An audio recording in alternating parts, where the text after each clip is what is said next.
Hey guys, this is Movie Magic Gaming Gurus, and we are live. And as always, I'm joined by my co-host, my partner in crime, the sketchy one, Tash. Yay! You And did it! yes, I did do it, but I also had to do the face because I finally got it right. I had to go. Yeah, I was yeah, like, yeah. Like, am I going to holy get it shit! right? Yeah, Am I going to get it right? Forgot your name again. I was like, uh-oh. yeah. It was like, But Tash. yeah, it was like, well, shit, what's her name? I spent so much time with tons of women. What could her name possibly? But you know. Hmm. So how are you? I'm okay. Cold. Oh, it's Yeah, not cold there. much happening. Yeah, it is. It's been freezing all day. So, but yeah, been quiet. So, I mean, I'm not pain lately. I think it might be the cold. My hips and back are really bad. So, Ah, I'm really uncomfortable. Like getting sat and stuff like that. So, yeah, got to move about a bit because obviously you're not getting. What I mean is you're not the positioning when you sit. Sometimes it can get to you, can't it? So yeah, you have to move about. I know last night I was on the sofa, and normally the sofa's so comfortable, but I started getting a bit of a backache from it, so I had to keep moving. yeah. You know. And it was just so frustrating because it's like you get in that comfortable spot and you get that ache. You're just like, do I have to move? Yeah, it's like I have to have my legs up, but then I I beg try your to pardon? move, and my I what? beg your pardon, you have to have your legs up in the air. What? Shut up. Ah, I sit with my legs up on a footstool. You're just evil. no. No, just because you That's want to think about that, that's your own personal. I can just see it now. Whoop. Yeah, I'm just Yeah. like. But the second I move, my arthritic knees are just like, yeah, no, don't do that, and they really, really hurt because the Yeah. second you try and move, it's just like no. So Yeah. Well, it's annoying because you can't really stop the pain with things like that. You no, know? it's like I take as many painkillers and as many tablets as I can, and yeah, it just doesn't help. I mean, my mum has serious arthritis and that, and she has serious pains from where her back got completely wrecked. Yeah, And she she can barely walk. She has to be bent over when she walks and everything. really, yeah, She's in pain constantly. Sometimes you hear her crying and screaming about it. It's terrible what our bodies can do to us, eh? yeah, exactly.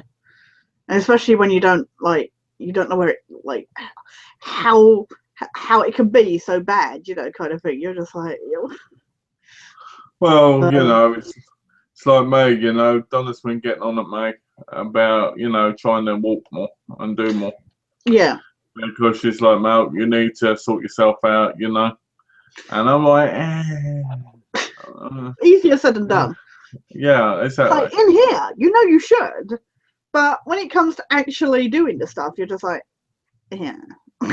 Well, this week we're actually getting an exercise bike. All right, okay, And she wants me to ride it every day. right, yeah, Right? And I'm like, that's fine. When I was at the gym, it's my favourite thing to do. yeah. So I'm probably good. So I'm looking forward to that. But at the same time, my mind's like, things are meant to happen. They're meant to happen. Yeah, You can never force anything to happen because it just won't work. no, yeah. But yeah, So, but of course, it was Valentine's Day yesterday, so you and Donna had a nice romantic. Well, you went for a meal earlier in the week, didn't you? Or? yeah. Well, on early in the week we went to Anthony's. Yeah. We had a lovely fish and chip meal, and I ate battered asparagus. Oh, Yeah, and garlic Tash. bread. Who has Yeah. battered asparagus and toast together? Not toast. Battered asparagus. I said battered spastic then. Battered asparagus. And battered asparagus and garlic bread. Right? Jeez. And fish and chips. Yeah. Then I had a lovely dessert of bread pudding with custard. All right. But Yeah. it wasn't actually bread pudding. We know bread pudding with raisins and that. Yeah. had none of that in it. It was just like a bready, spongy dessert thing. Oh, yeah. Which I actually preferred, to be honest. But I was Oh, like, really? Was it nicer? Yeah. I was like, let's do it again, you know. And what else did we do? Oh, we bought some clothes. I bought Donna a top, which is really nice, and I Yeah. bought her some capri pants, and I bought her these lovely spring shoes. All right. It's funny because when you go into these shops, most of the people who work there are homosexual. Yeah. You know. Oh, yeah. So it's quite funny because they're either really camp or they're very, very high and all that, you know? Yeah. And in case anyone who's watching is homosexual, I'm not making fun, I'm just stating a fact, just so you know. Yeah. The guy was really lovely, you know? Yeah. He was very touchy-feely, you know, hugging and all this with Donna, not me. All right? If we did it, that would be a bit weird, wouldn't it? But it was like, thanks for... It was like, thanks for, what was it? It was like, thanks for purchasing. And we went off, and then Donna bought me some films, which I've watched now and I'm selling on Tuesday. Oh, cool. So, yeah, which she bought for like $60, and I'm selling for like $10. Oh, Nice, isn't it? Yeah. But yeah, that was nice. We spent a lovely day that day. And then yesterday we got up late. You had a heart-shaped pizza. And I had a heart-shaped pizza from Pizza Hut, which we cut up and we ate together, and we had two. I did. Oh, hello, Alex. Hi, Alex and Ashley. And hello, Ashley. I'm doing well, thank you. How about yourself? And we had with it, because it was like a meal deal. We got like that Hershey's cookie thing, and that warmed up gooey cookie. Oh, yeah. And it's the first time I'd had it from Pizza Hut, because I used to get the Domino's cookies, you know, the ones, those cookies. They're nice. Now I'll tell you a secret. Before I met Donna, I'd order that fucking thing every day just to get those cookies. I'd order a whole £20 pizza just for the cookies. Just for the cookies, yeah. Right? And one time I ordered 6 cookies, and they had to call me and go, "We can't just deliver the cookies because that's not put pluck with it." Yeah. No, you need to get a proper meal, right? Because they have to have something worth it, you know what I mean? So they had like this Hershey's cookie thing they cut, and it was so lovely, right? Right. And I'm sitting there, I'm tasting this, and I'm like, oh yeah. You're orgasming while eating, and it's like I was orgasming so much that it was like me and Don had been high on weed or something, rolling about on the floor, you know? Yeah. And it was so lovely, and I was like, definitely going to get that again, right? Right, yeah. The heart-shaped pizza wasn't like, I like pan pizzas. Right. Oh, was it not a pan pizza? It was a thin, garlic buttery, like one, you know, hand-tossed ones, they call it. I never forget the first time I had to order a pizza for someone over it, and they said, "Can I have a hand-tossed one?" And I was in tears of laughter. I myself laughing, go, "Excuse me?" Well, yeah, when someone said to me hand-tossed, because we say like thin crust, don't we? Yeah. Right? When they say hand-tossed, I was like, hand-tossed? Yeah. I was like, yeah, so... Yeah, it was hand-tossed pizza, and it was really, really tasty. It was great, you know? Yeah. And we watched a few movies, which I'll get to a bit later, because I'd like to talk about them a bit. But yeah, we've got some comments. The pizza-shaped love heart was awesome. And Malcolm the Cookie Monster, they're both from Ashley. Cool. You know, here she is. There you go. Hey, Pods. You alright? Trying to You gonna wave today? Come on, you got a wave. Yeah, so I've got to show you off tonight. Hi. Hey. Hi.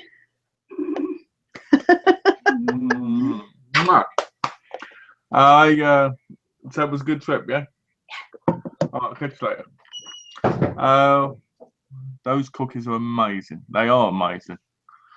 I love them. Do you know what? They melt in your mouth, right? I used to like the barbecue wings, Domino's barbecue wings, and they've been really bad lately. So I don't eat barbecue wings from places like that because they end up either being incredibly tasty and juicy or really stout.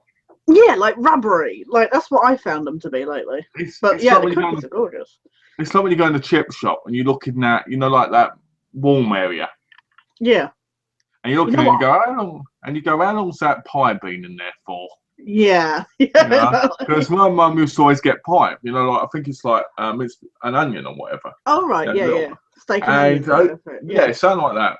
And I remember I used to go to my dad. I used to go, how long's that pie been in there for? Well, and he'd go, why does it matter? We're not getting pie. I'd go, it does matter. And Mum, I'd say to him, can you just order the pie, please? But you're getting something else.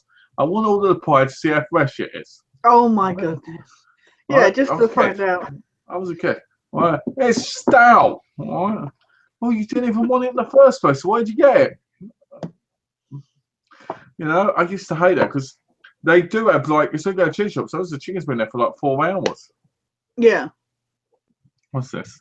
Sorry, I'm going now. It was just a flying visit. Have a nice chat. Stay awesome. That's from Ashley. Oh, and I prefer Pizza okay, Hut. Ashley. See you, Ashley. How come there was no chat last week?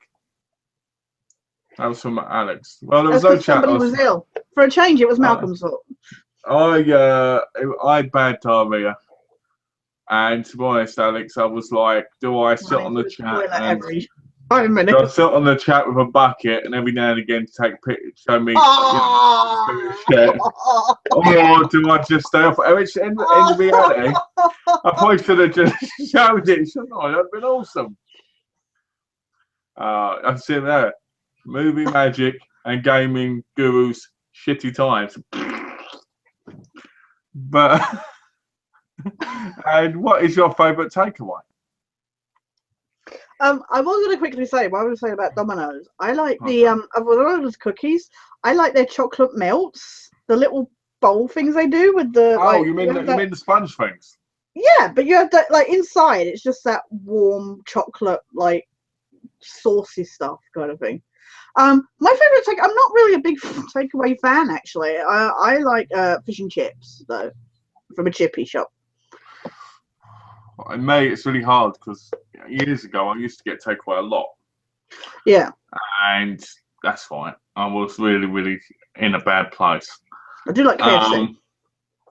I like KFC's chicken. I like the fat in their chicken. I like the skin. It's fat in chicken, but makes it taste so good, right? Yeah.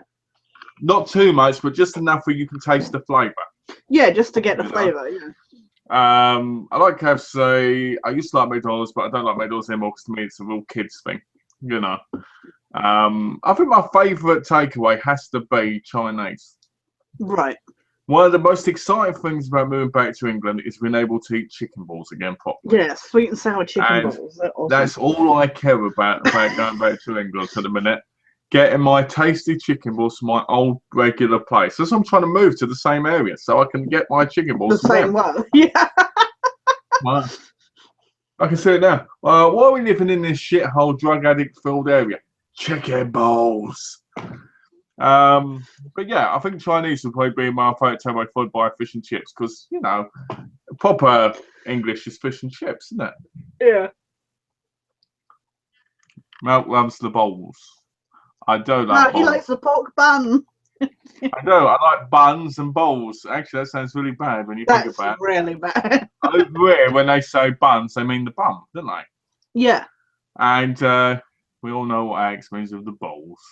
I really want to go to a Popeyes.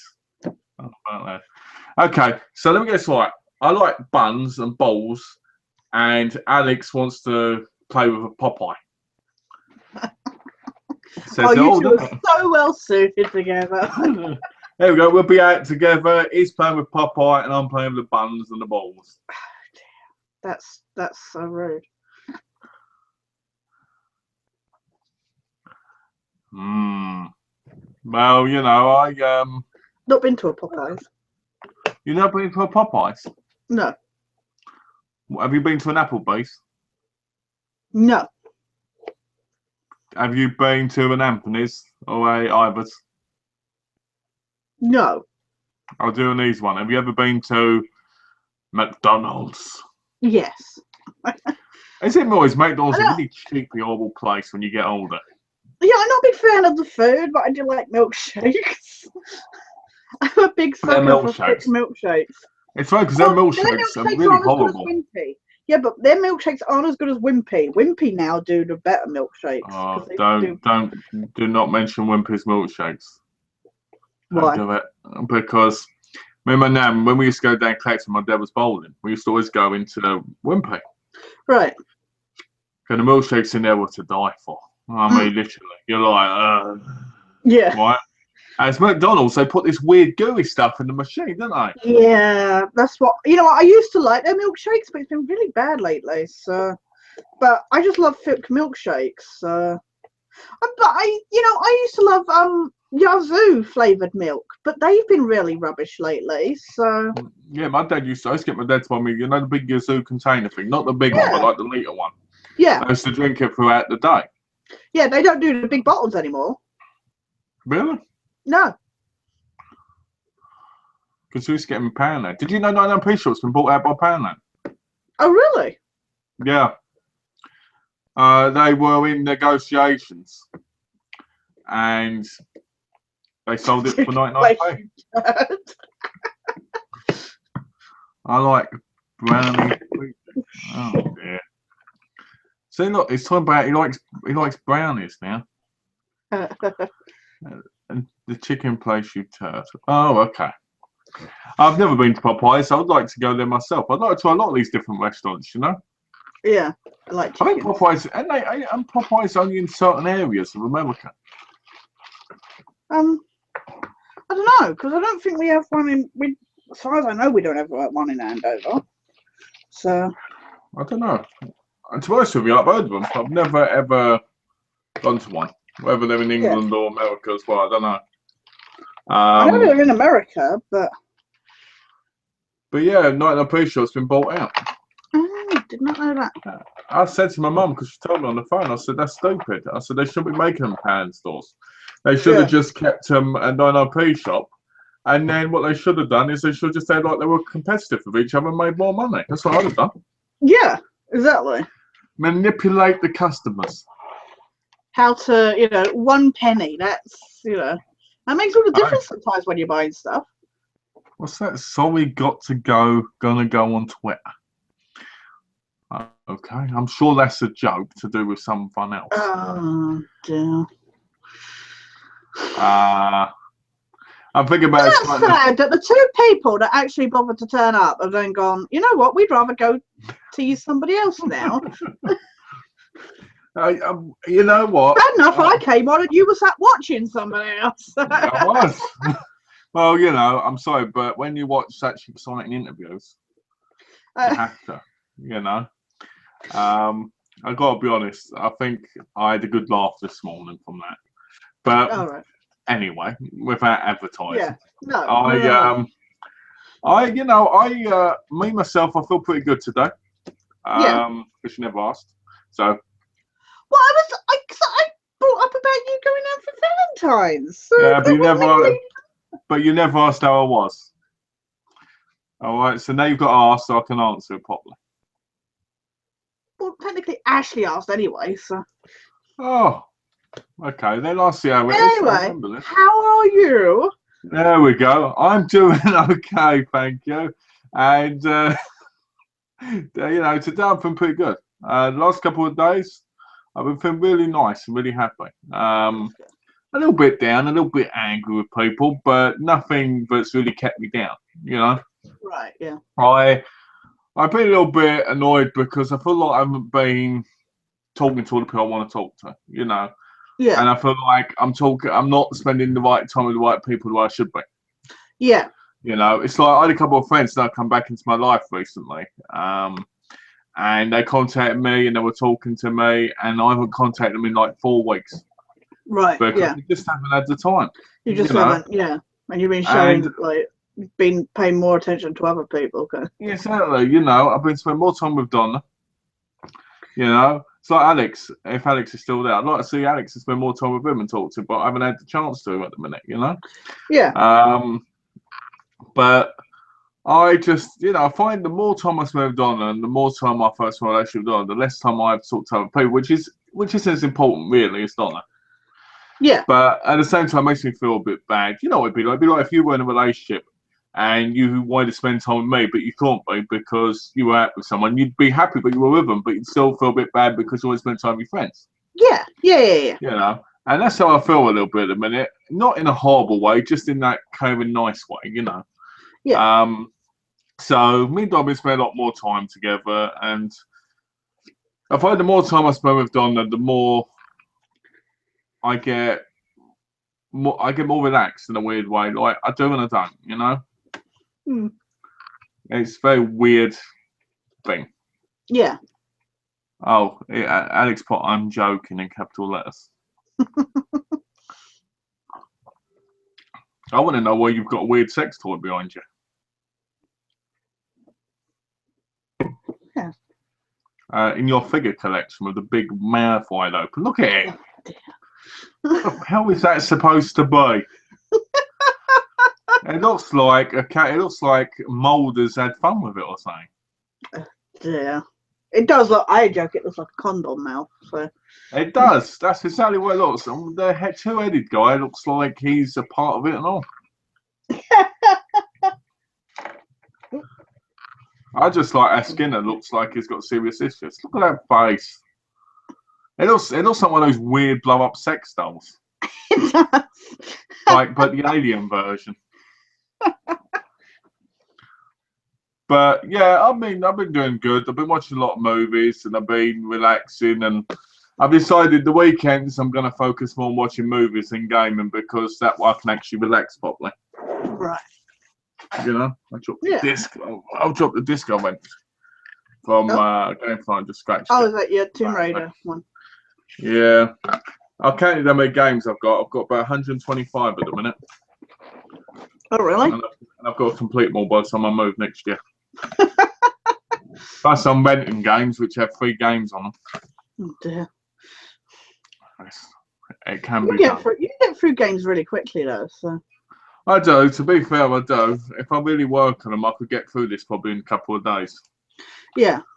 But I've been in the mood for it. There's times I'm just like, it's like that Goosebumps game.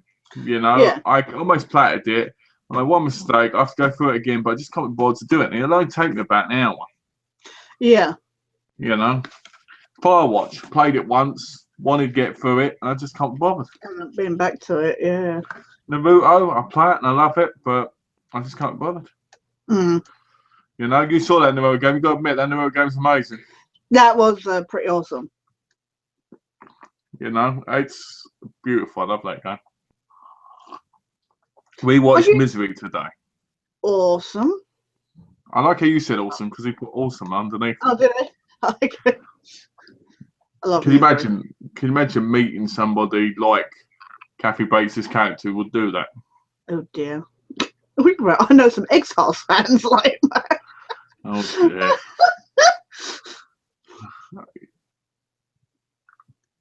Not me. Don't worry. No, definitely, No. Definitely, yeah. Who's a bigger X-Files fan than you?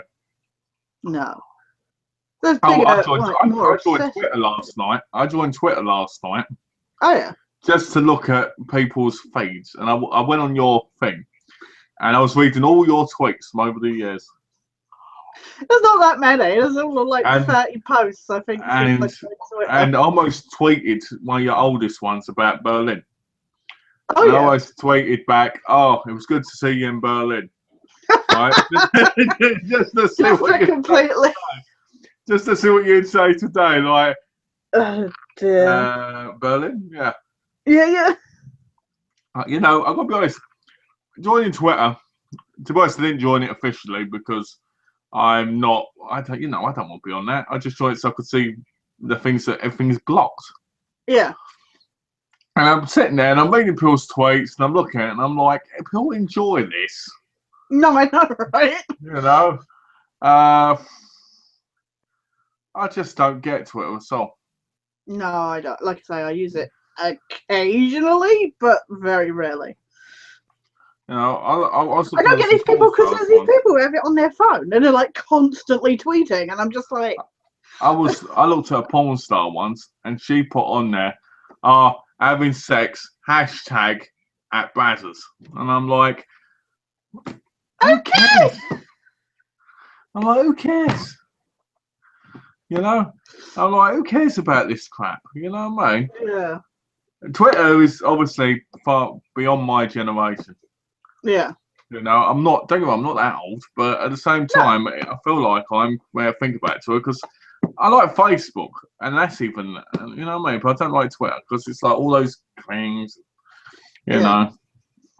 I that? really struggle with like a restriction of 140 characters. It's like I don't feel like you can properly talk about something in such a small. I can't believe it's been 20 years since the most influential show was on, or something. That's on you put. That was like, that must have been like 3 years ago now. Yeah, I read that and I was like this. Because it makes me feel old. It's just like. It must have, because you must have been really young when that started. I mean, I just saw something today that Red Dwarf is 28 years old today, and I'm just like, oh my god, now I feel really old. Yeah, Red Dwarf was 28 years old. You know, I've never watched the full episode. Have you not? No, I remember looking at it and going, this is utter garbage, you know, when I was younger. Yeah. Whether I'd feel differently about it now is another thing, which I guess if I saw it, you know, if I saw it on like Netflix, I might check it out at some point. Yeah. But when I was younger, I couldn't get into it. I just thought it was the whole like cyborg thing and everything. It was just like, yeah. But then but you know, it's like your mood can change and you can like things differently as you get older. Stuff that I've not liked in the past. I don't know. Or music, and then you listen to them or watch them again, and like years later, and you're like, oh, I get it now. Well, it was like me with eggs. When I was a kid, I hated eggs. Right. But after I got to about 16, couldn't stop eating them. Really? Yeah. Yeah. Well, I could stop eating them because I'd been constipated, but you get what I mean. Just constantly shoving them in your face. Some things I say are so stupid. But yeah, you know, just some. Do you know what I mean? But yeah, there's some things I look at and I look back at them and I go to myself, you know what? Like a big example is murder mystery shows. Yeah. As a kid, I watched them and I loved them and I used to watch them religiously. Now I'm like, do I have to watch this crap? Right? Yeah. He did it. That guy there did it. Here's the murderer. I used to do that all the time. I used to walk into my nan's go, he's the murderer. Right. Malk, have you watched this show? No. Why are you trying to ruin it for me? He's not the killer. At the end, Malk, he was the killer. How did you know? It's obvious. Yeah, I feel like my mum, because like I said, I was a big fan of Columbo. And my mum would watch them and she'd be like, that's the killer. That's the killer. And you'd be like, you ruined it, mother. It's just like... It used to make me laugh because I used to go up there and I used to just walk, because I used to go to my dad's room and go on his computer. Yeah. And what would happen is I'd just walk by and go, that's the killer. And that would be the only thing I'd say. No, Mal, don't tell me who the killer is. He's the killer. I can guarantee that right now. My mum went to one of those murder weekends. Right. And she came back and she went, who do you think the killer is? I went, it's her. And she went, how did you guess in less than 10 seconds? Obvious by her face. It was the killer. Oh, you must have been great at LA Noire then. Oh yeah, awesome with these faces that all go. Oh, yeah, exactly. There's a trophy on that. Like, looking back and forth, like there's a trophy for getting every single one right. Really? You know, like every question and every what you think they're doing. Like Talk about the trophies. ABC Murders. Remember I showed you it? Yeah. It's coming over here on disc. All right. But it's not got platinum. It's all bronze trophies. What BS to be on disc and not have a platinum? Not have a yeah.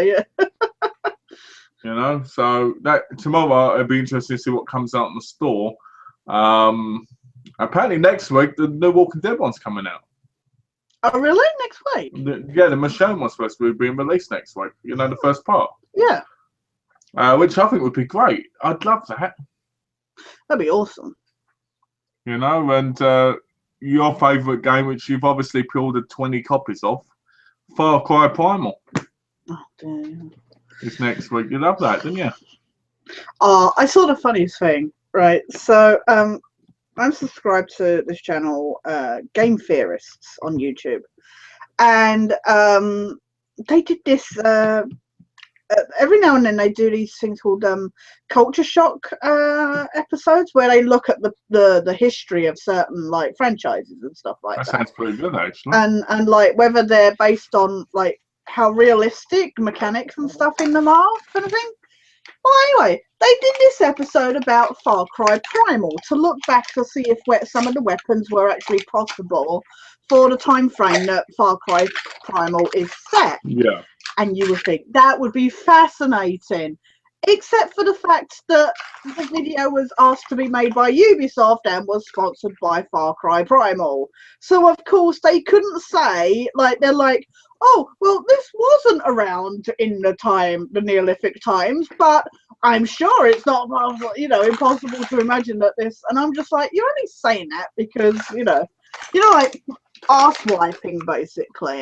That really upset me because I was like, they've been bought out by the company to make this video, and I was just like, that could have been an interesting episode had they not been, going, oh yeah, no, it wouldn't have been done around this time, but I still think it's awesome that they've put it in there. It's like, well, no, because it wouldn't have been possible in that time, I like how you can control birds and animals in it.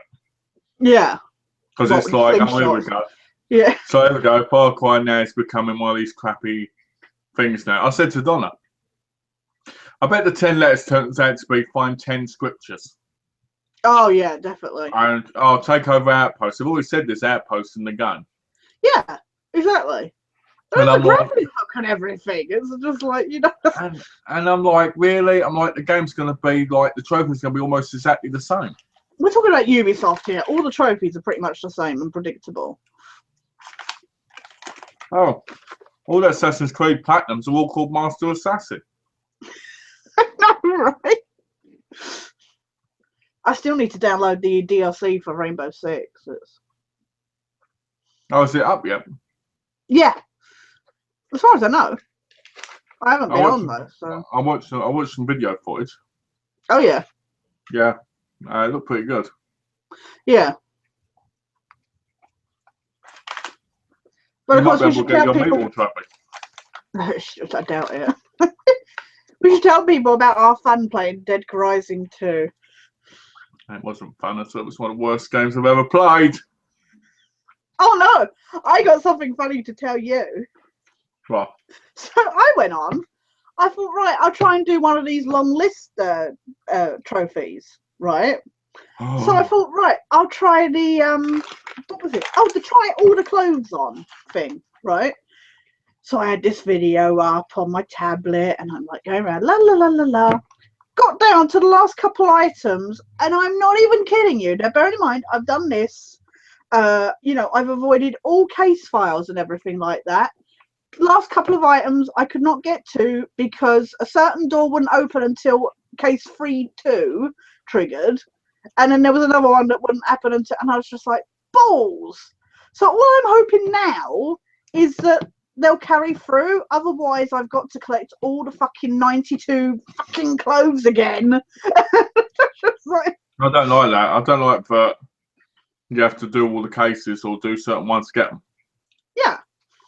I was only on there to try and level up a little bit, because apparently, for the barehanded bit, you have to be a pretty good level to be able to do it. So I was like, oh, I'll just level up a bit. But I tried the Terror is Reality multiplayer bit. Yeah, we're gonna have to do that on our own because that was a nightmare. We're gonna have to do that play now option. Oh my god! So you get different rounds and it's all fine, except you get these. There was this one guy when I went on. There was this one guy who clearly played it far too much. He won every single round without fail, and at one point you thought I was doing really well on the slicicles, the final round with the bikes, for the zombies, except out nowhere he just suddenly got like all these points and then won the very end. I was so annoyed, but he did it twice because I did a new thing the second time, and he did it again. The funniest thing is, then he tried adding me on PlayStation for some reason. But, Probably because he wanted to see if you'd enter it again. yeah, exactly. Yeah, he was playing it. Look, I think my idea for that would be better. Yeah, I do. Especially because we have to win like all 9 rounds or something. So yeah, if we can make it where it's just us though, that'd be brilliant. Yeah. But what did you think? Because it's been a long while since you played it, haven't you? It's a lot better cooperatively. I think it's a lot better cooperatively. It's always funny listening to you. Like, I'm at the door. Where is he? Yeah, I know. What's he doing? Oh no, it's even better when I go down and you're like, "Ooh, what's this over here?" And you're like off investigating or picking up other bits, and I'm like, "I can't bring me through." That was great when you were on the floor and you're like, "I'm dying over," and I'm like, "Yeah, I'm gonna go get some food." I'm like, "Oh, what? There's some there's Katie's presents here." Yeah, exactly. Oh, I'll take that with me. No, we don't need a ginormous rabbit. We need. Oh, okay. No, I think the game's pretty good in co-op. I think the game probably would be more boring singly. Yeah. I don't think it would be on the case files thing, but I think it would be when it comes to getting all the collectibles. Yeah. I hate the psychopaths. Yeah. Not because they're horrible or anything, but because they always seem to get in the bloody way. They're really difficult to kill as well. Like the weapon. We need to kill one to get the 6-shooter. Yeah. Oh, and he kept selling you. Do you remember pointing you over? That was brilliant. Yeah. What's this? Alex said we should play zombies sometime. Oh, yeah, our favourite game of all time, Black Ops. Aye, it'd be great to play with you sometime, Alex, and we can focus on getting the trophies then. No, that would be good. I'm interested because we haven't tried that yet, have we? So it'd be interesting to play. Well, it would be interesting to play it. We'll have to figure out sometime when to do it, Alex. Yeah. But yeah, Dead Rising 2, personally, I like the character. Yeah. I feel He's bad. much better than Frank West. I feel bad for him though. Yeah. Because you can tell. He's going to turn into a zombie. Because you can tell he loves his daughter very much. Yeah. And you can tell that that's why he put a tiger with her, just sitting right next to her. I mean. Nothing says I love you, honey, more than sticking a tiger. What I want to know is this. So the tiger's crazy and tries to kill you. You feed it 4, mate, it becomes good, and then you put it right next to your daughter within less than an hour. Yeah, I know, right? Responsible parent. Psychopath, Exactly. A responsible father. All it needs is 3 steaks to get its health up to 4, and then it's happy with you. It's like, okay. It's so lovely, isn't it? It's so lovely. And that trophy took forever to get. That did. But yeah, I think it's good trying to get the collectible ones ourselves, the long list ones. Yeah. Because otherwise we're both going to get confused, I reckon. Yeah. Luckily, I found the video of where everything is, so. Oh, really? Cool. Yeah, but I want to write down the list because it goes from like the plaza to the strip to the plaza. Yeah. Oh, really? So I'll make a list of where they are in the plaza, so I can just run around the plaza and get all the plaza ones and get all the strip ones. Yeah. I want to know you kill them with the newspaper. I know, right? Because apparently it says you don't have to kill them, you just have to hit them with it. Oh, you just have to hit them? Oh, really? But that bit shit. Right, I'm going to hit you with a newspaper. It's like... And who gets a newspaper and it's a zombie around the head with it? Mind you, I was impressed that, like, the CDs actually killed them, so... Yeah, I can't believe that either, but the gems didn't. I know. I was like, what about the trophy to put all the stuff on the zombie? Oh. That was just frustrating. And the fact that we did, like... I mean, we did actually get 2 paintings on them at first, which was the fascinating thing, and then it didn't stop working. It must have glitched the first time it happened. It was brilliant, though. It was brilliant, though, where my one was going around with a big head and was like... It was when I was trying to pack the barrel on them, and it would put them on a different zombie instead, and I'm like, shit! That's why I always went for the one in the kitchen. Something and topple over, and all the stuff comes off. That's why I always went for the one in the kitchen, because the kitchen was alone, which was great, Yeah. Yeah. But I hated the others because they always get in the way. Mm. But we lost, didn't we? We got the D ending Yeah, we did. because we didn't get back in time. No, we didn't get back to the things. And we were halfway trying to get the bloody I think we explosive. would have got that ending anyway because obviously we didn't have the case files, any of the case files triggered. So I hate the military in those games. mm.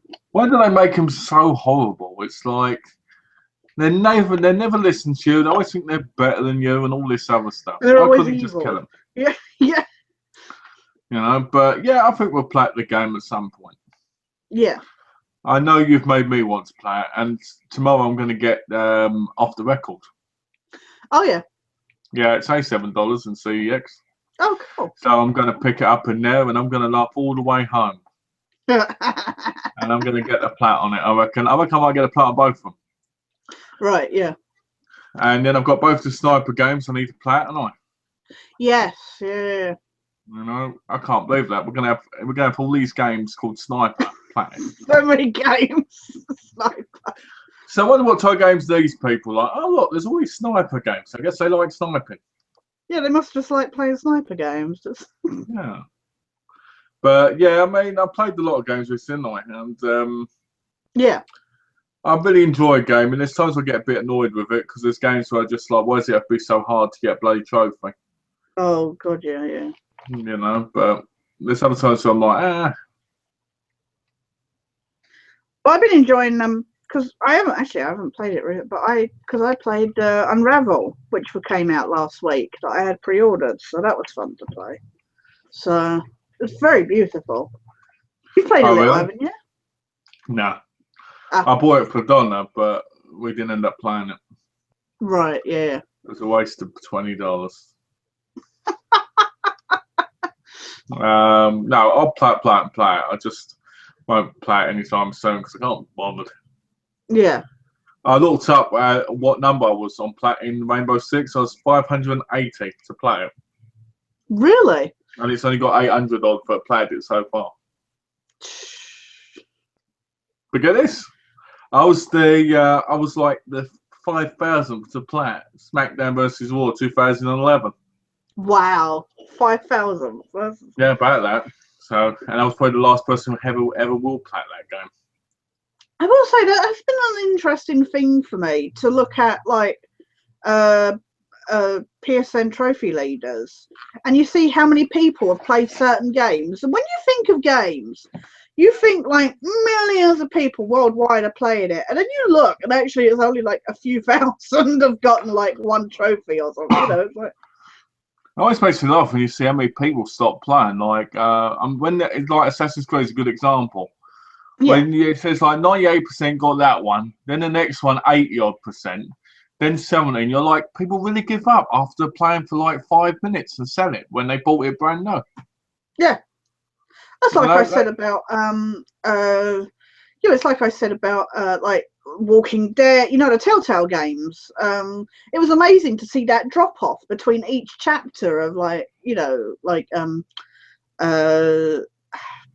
Wolf Among Us and that. I don't blame them on Wolf Among Us, one of the most boring games I've ever played. I desperately didn't like that. I didn't. You know, I mean, I like Big B. Yeah. Did you play Evil Within?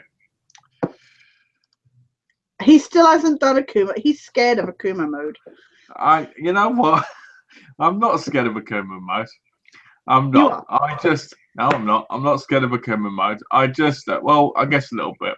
I want to finish the game off. I want to finish it, but the reason I'm taking a break for it, to be fair, is one, the Akuma mode I know is going to be really hard, and it's going to be a bit of a strain on my concentration. Yeah. So what I do is I want to leave it a while so I could have a break from it, so I wasn't just running through the game going, yeah, I know what's coming next. I want to have a little break. So I played the game about 6-7 times.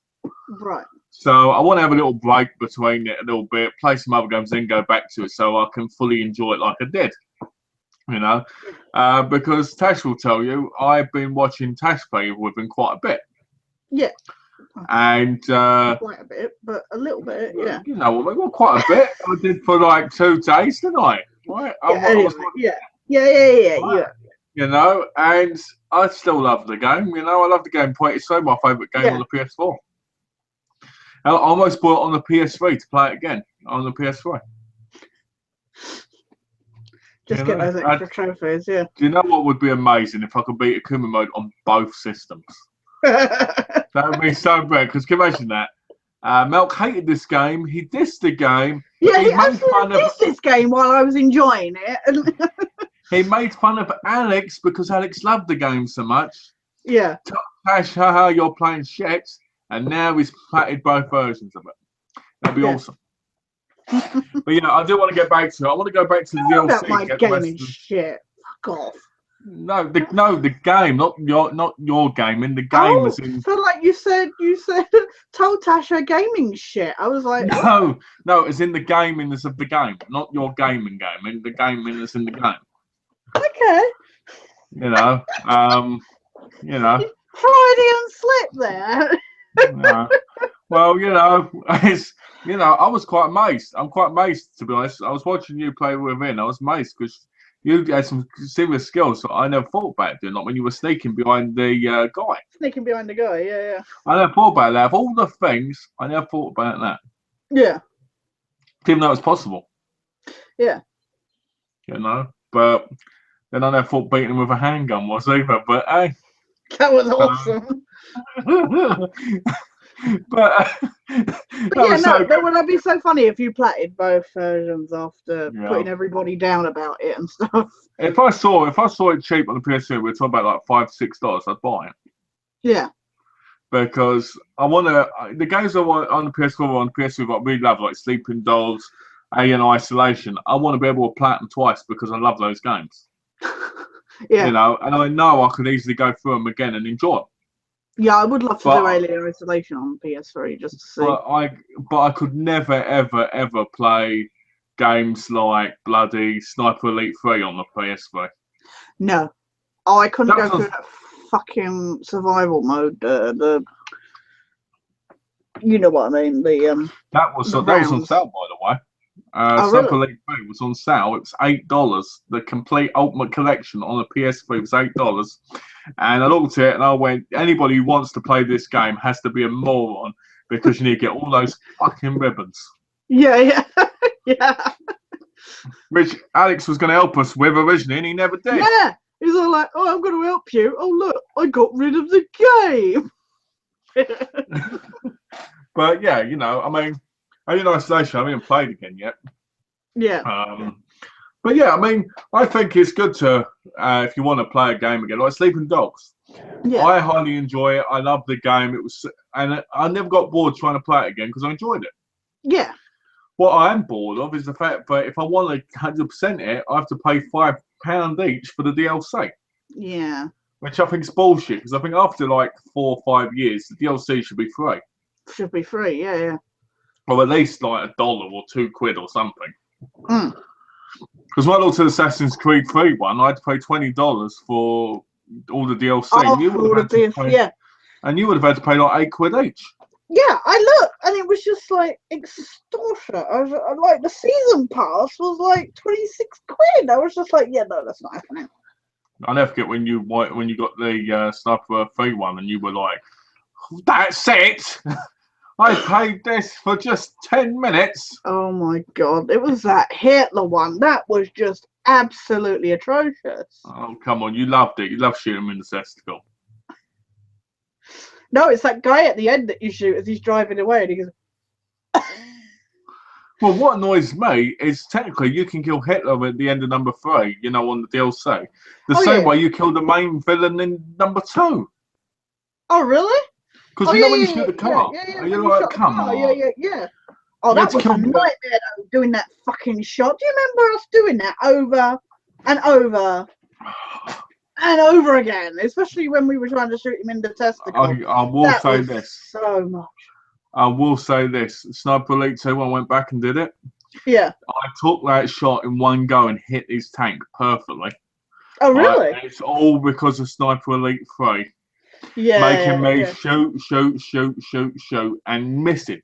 Yeah. At one point, I remember when me and you were shooting constantly, we were both doing it, we both kept missing. Yeah. You know?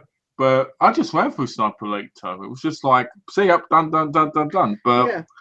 bloody Spec Ops. No. Spec Ops is gonna be one of those. You're just like, this has fucking done it. I gotta do this. When I bought those games the other day, I got 2 war games for 89 cents each, which have plats, right? Oh yeah. And they're in the store now for like $7.99, but they were 89 cents. Wow. So I've got to play them at some point. They're cheap war games. They're not like anything special like Call of Duty. They're nothing like Medal of Honor or all that. Yeah. Yeah. But I was like, go try playing Black Ops on realistic now. Well, good luck. Yeah, good luck. We're playing it on that, and we've hit like a wall. So We're playing it. Good luck with the warlords. Bye, Alex. Never see you ever again. We're playing it in co-op, and we still can't get past it. Those warlords are bastards. Do you know what? Those warlords. See, there's a difference. When we play Sniper Elite 3, we really wanted to play because we were really enjoying it. Yeah. Black Ops 3, you get the warlords. It's near impossible. Hell, I was on the ground. I had to unload 5 clips into one of them. You hide, and and the thing is you can't even run away because they just like jump up everywhere and everything, you know. And they follow you. And when you go back to where you come from so you can shoot at them, the fucking robots come alive again and come up behind you. Yeah. That was just, If you do beat that section, Alex, make sure you record it and show us how to do it because we have no way of doing it. Yeah. Can't remember what chapter it is. It's in an area with loads of shipping containers. I know what would be funny. I wonder if on co-op, you get more. Actually, we got past the shipping. We should verify. We got past the shipping containers. It was the next section where you then with all the tanks and stuff. And you kept taking them over, and it still won't work. Yeah, well, it worked a little bit, but then the warlords would kill the tanks. I hate that game. Yeah. Well, like you say, it just takes the fun out of it. And even more annoying is you'd look it up to see if there was any tips on how to like deal with them. And everybody was playing it on easy. Like I love that. I did love though. The advice was, don't go near them. No shit, Sherlock. You know, no, we ran past the big grid of them at one point, didn't we? Yeah, we actually got into that next section, didn't we? And they just follow you. Like, I want to know how you're supposed to complete the game or enjoy the game where one shot you get taken down. Not even a warning. Yeah. Oh, I tried to do that on our own. I mean, on my own, because I mean it was bad enough with both of us, like healing each other. But the second, like you say, you get hit, you go straight back down again. I could do it. I think I could do it. I think I just have to be in super mode, and I think for most of you, I'd end up being snappy. Like I would come in going, "Oh, what do you have there? Fuck off! Leave me alone!" Because I'd have to be right on it. You know what I mean? Like you'd be in the zone, like very Don't talk to me like that. No, go fuck yourself. You know what I mean? That's what it'd be like because you'd have to super concentrate on it. You'd be, fucked, wouldn't you? Well, when we were playing, we ended up being very quiet on that because we were just trying to focus so much on it. It was just. I just love your reactions. Ow! Oh my! Fuck!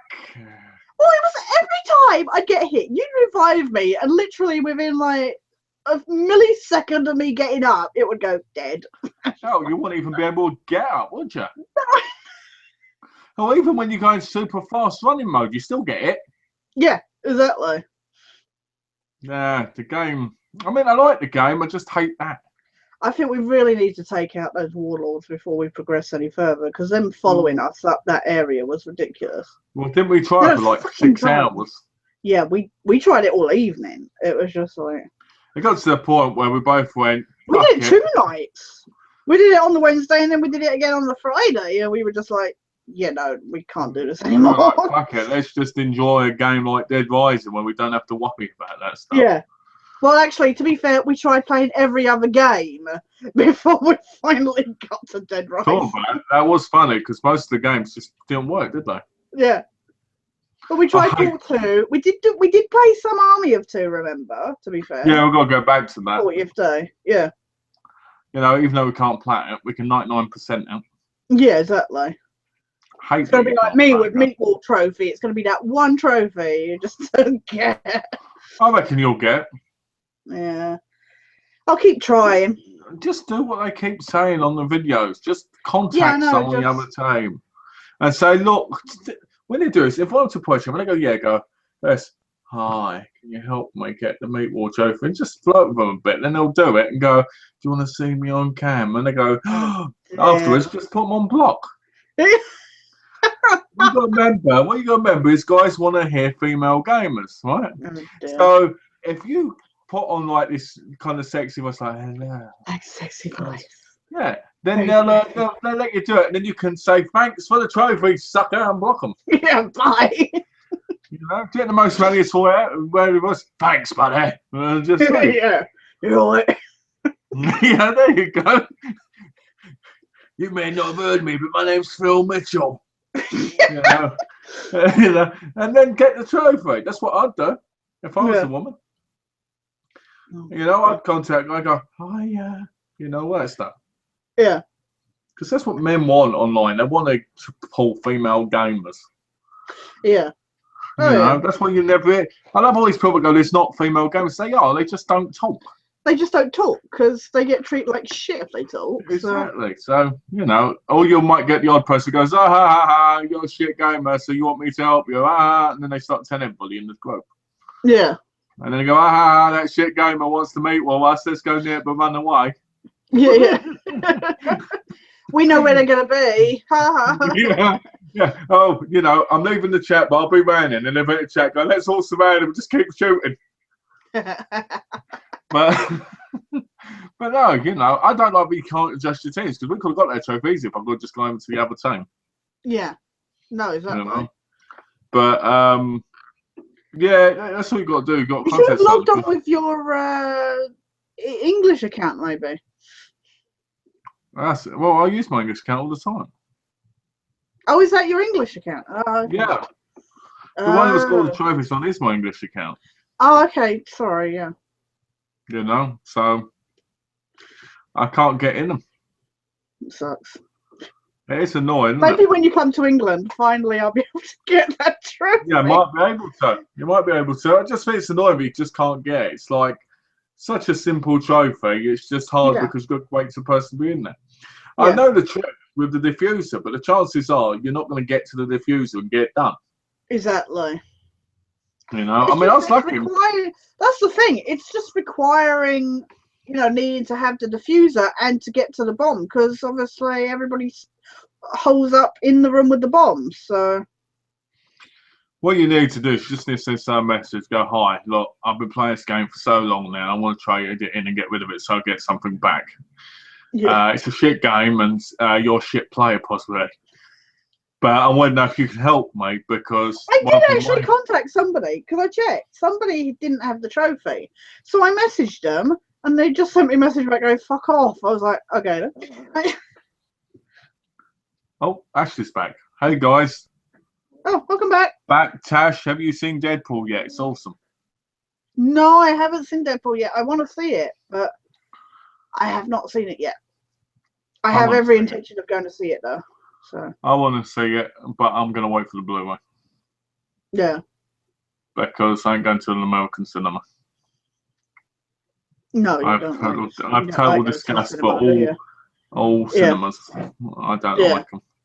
I don't mind them when they're doing the day and it's quiet and everybody's at school and everything. Yeah. But, you know, I ain't going to go to a movie with loads of people there because it's horrible. Because you have to do this. Oh, God, it's when they're all, And you have to listen to girls with their boyfriends with their girlfriends. Yeah. Yeah. And I remember going to the IMAX and I was watching Mission Impossible 4. Yeah. And it's one at the IMAX, which was amazing, right? Oh, I've never been to an IMAX. I saw you should. It's beautiful, right? And it had the Batman prologue, you know, for Bane and that, where it goes, you need to be careful what you're doing, and all this stuff, you know. And what happens? This girl with a short top on, with her cleavage showing, sits right down next to this guy who sits next to me. with her hand on his leg, and they're kissing throughout the whole movie. Oh my god. And Yeah. I'm sitting there and I'm like this. So You were I watching, can't really. You got your camera. I was like this. I ended up the guy's there going, but Oh, nobody needs to know that bit. Yeah. But yeah, I touched the guy's leg and winked to him, and they left. That's the best thing. He was looking at me. I put my hand on his leg. He looked at me, and I went. And he left. Him and his girlfriend left. Oh dear. But that I had to wait about 2 hours for him to fucking piss off. Right? Yeah. Because mostly I'd be sitting there going, and my cousin's sitting there completely oblivious, like, oh yeah, this is movie, great, yeah, awesome movie, yeah. And you were just like, completely takes away from your fun of it. I don't like being crowded by people. I went and saw Arrietty in the cinema in Japanese. Yeah. Right, the cinema was massive, the screen, but everybody sat in close proximity of each other. So I had a couple behind me, a couple beside me, a couple in front of me, and my cousin. I said to him, "Can you move along a bit?" No. Yeah. So I ended up like, and he felt like his people were crashing down on me. I was like, yeah. It's horrible, horrible, horrible, horrible for me. I hate it. That's why I like watching things at home, because I like the peace. I like being able to have my own room. Yeah. What's this? Star Wars Episode 8 started filming today. Oh, really? Yes. Did not know that. That's awesome. It's awesome, isn't it? Star Wars Episode 8 is on its way. Well, is it coming out next? Is it coming out next year? I think it's coming out 2018. I could be wrong, but I could have sworn it's a couple of years away. I didn't know that. I thought they were going to do them every year.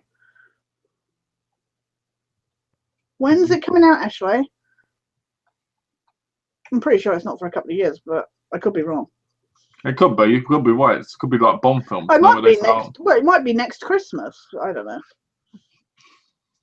Might be another. Well, Christmas technically, I guess technically it could be. Because it is technically near next year, isn't it? Really? Yeah. I mean, it depends on how long they're filming and how long the editing takes and all the special effects and stuff. So yeah. Personally, I ain't got interest in seeing any of them. I'll buy them and watch them, but you haven't seen episode 7 yet, have you? So yeah, I'm gonna buy it and watch it in April, but I'm not I'm not in the mood where I have to see this movie. If there's a movie I feel like I have to see over the next year, it'd probably be Deadpool. Yeah. And probably Suicide Squad. Yeah. Yeah, definitely. And maybe Batman. Maybe the Batman one. Actually showed me a trailer of it, the latest trailer. The latest trailer made it look really good. Yeah, I don't know. I have mixed feelings. I'm not as bothered about the new Batman v Superman. But you are Suicide Squad. Oh yeah, I'm more interested in Suicide Squad. I think Will Smith makes a great. It looks a lot like Deadpool. It's got that. Seems to have that same kind of levity kind of thing.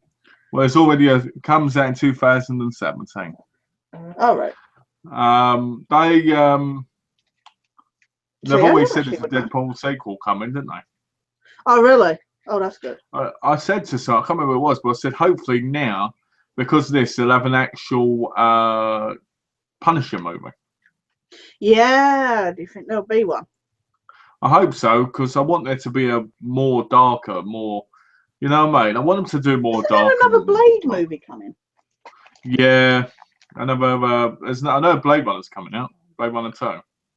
Oh, really? Yeah, I heard about that. I know Blade 4's in talks, I think. Yeah.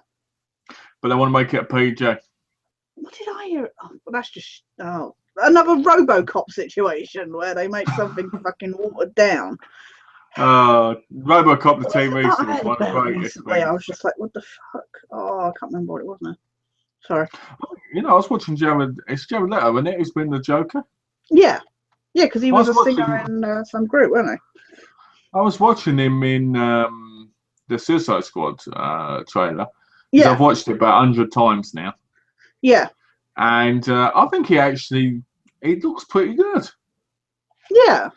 Is he going to be like the Joker that I love the most? Probably not. But he seems to have that kind of more Joker appeal to me than Heath Ledger did. Yeah. I don't know. It's difficult, yeah.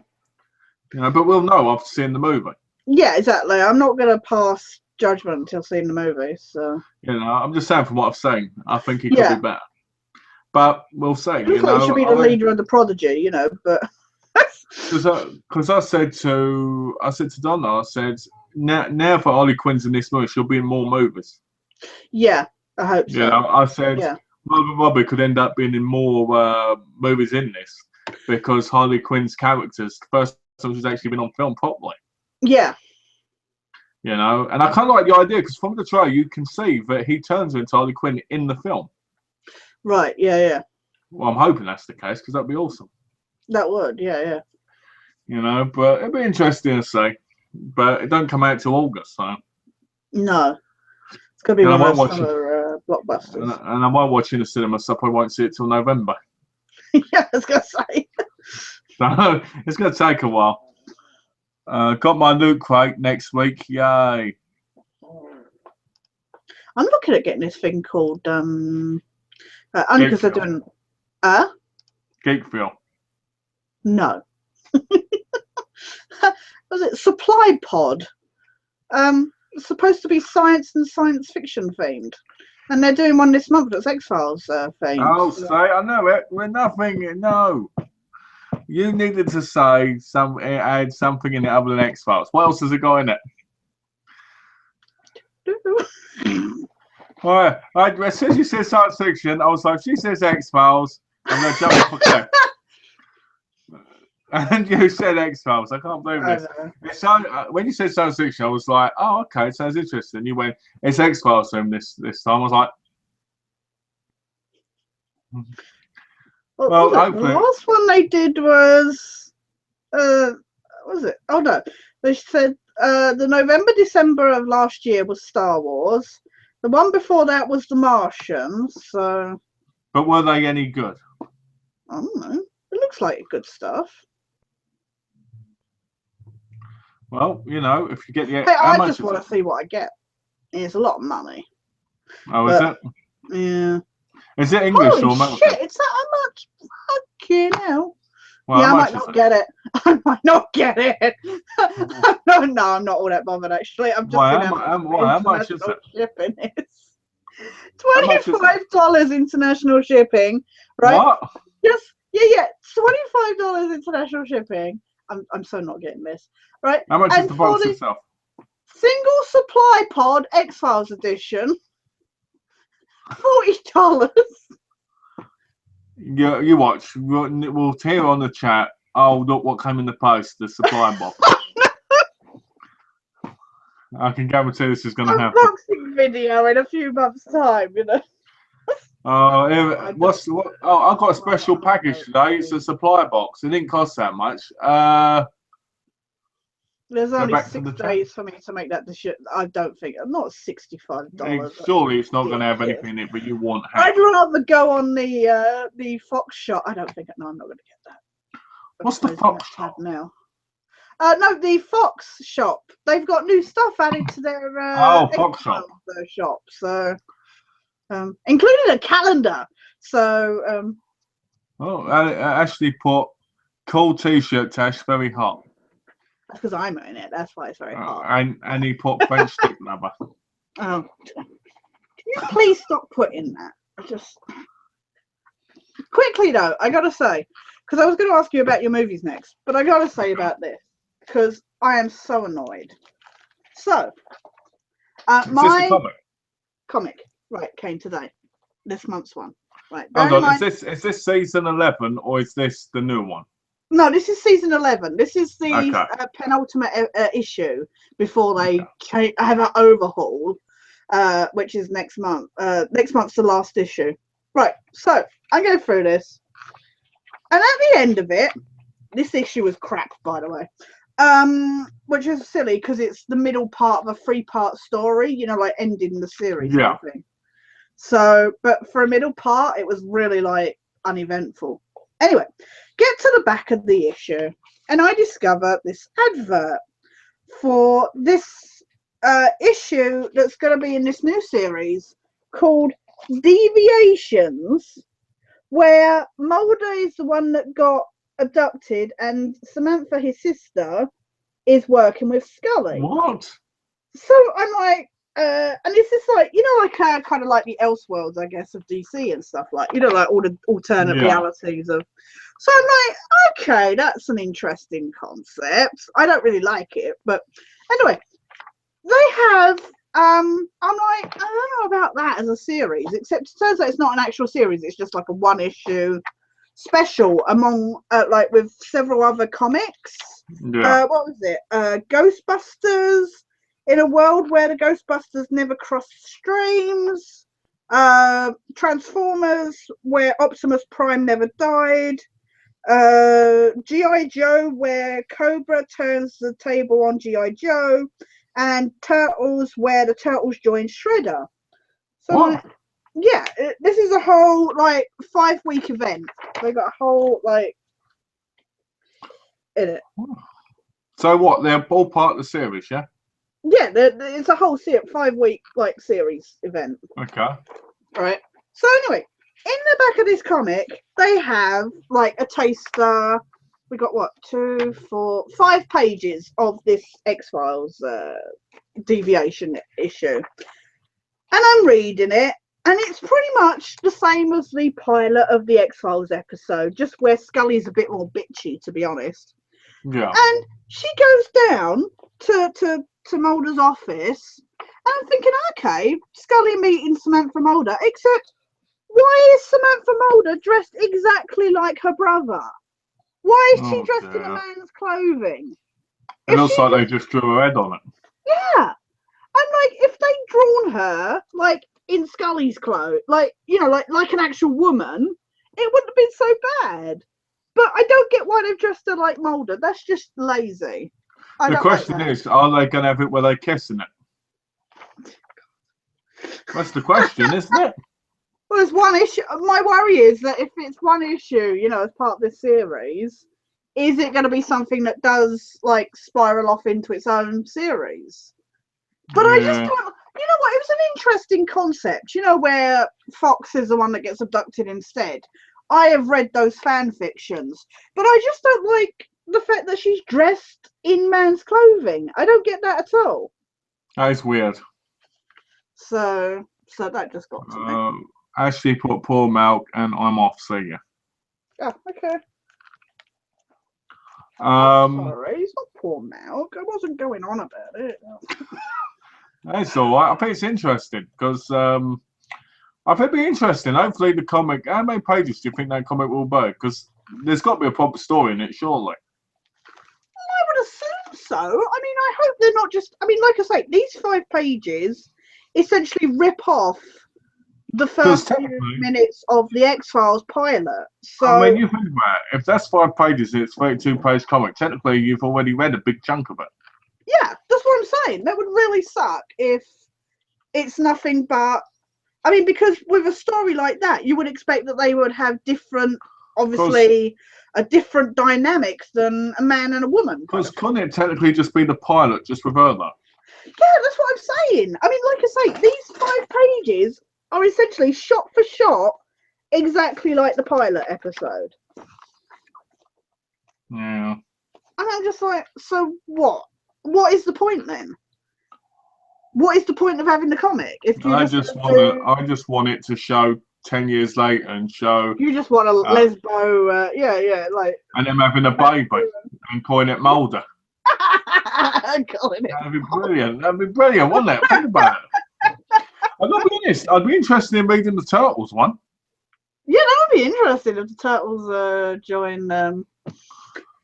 Turtles joining Shredder. I would be interested to see what happened in that one.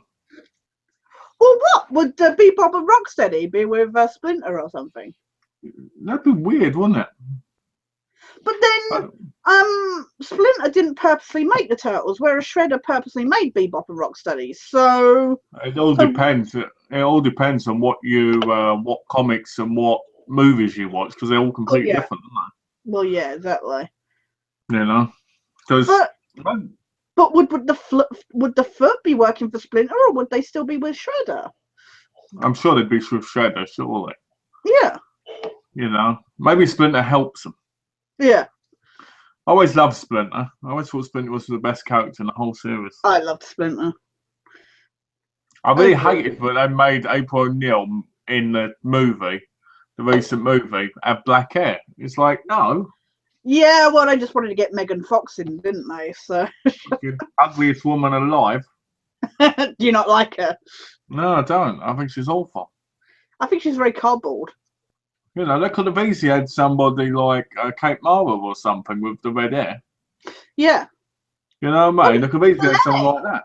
There's plenty of red-haired women that are hot, kind of thing. But it was So I Michael don't Bay, know. wasn't it? Yeah. Which So is they even more funny because he and Megan Fox had that big public falling out, didn't they? And then all of a sudden they patched everything up and she's in the movie. So Yeah, that's probably how they made up. They probably gave her like 50 mil to begin it or something. they done a crossover comic with Batman and Turtles. Really? What? Really? I can't imagine that DC would have gotten those rights. That's a bit odd. I mean, to be honest, I didn't even know I did. I mean, I knew IDW did that thing with the Turtles, like, we've mentioned it before with the crossovers with X-Files. Yeah. But I can't imagine DC would have gotten the rights for. What about the crossover in the animated show with Batman and the Three Stooges? Jeez. I used to Does love Batman that. and Turtles work? That's the question. Not really. No. But in saying that, I guess they could because Killer Croc and that are in it, and it's the same kind of thing, I guess. I guess. You know? I don't know. I imagine the Turtles working more in the Marvel universe than necessarily in the DC. I don't know why. I know Turtles are darker, so they would work more in DC, but I don't know, Marvel's pretty dark. oh yeah, it can be. But I'm just saying, like when I think of, I don't know.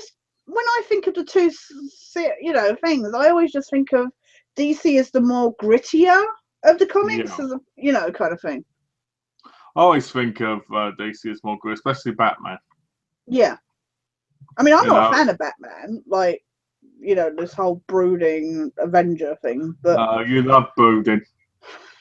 yeah, well, to be fair, Angel is quite hot, so And he broods all the time. yeah, I know he does nothing but bloody brood, but Buffy. That's no, what I he does. find brooding annoying. I don't like brooding. That's just, Why don't you like brooding? I don't know, I just find it so tedious and like one-dimensional. It's just like you can only take that so far. I mean, my God. I mean, fine, obviously, Bruce Wayne has had this big loss of losing his parents and that, but he's a grown man now.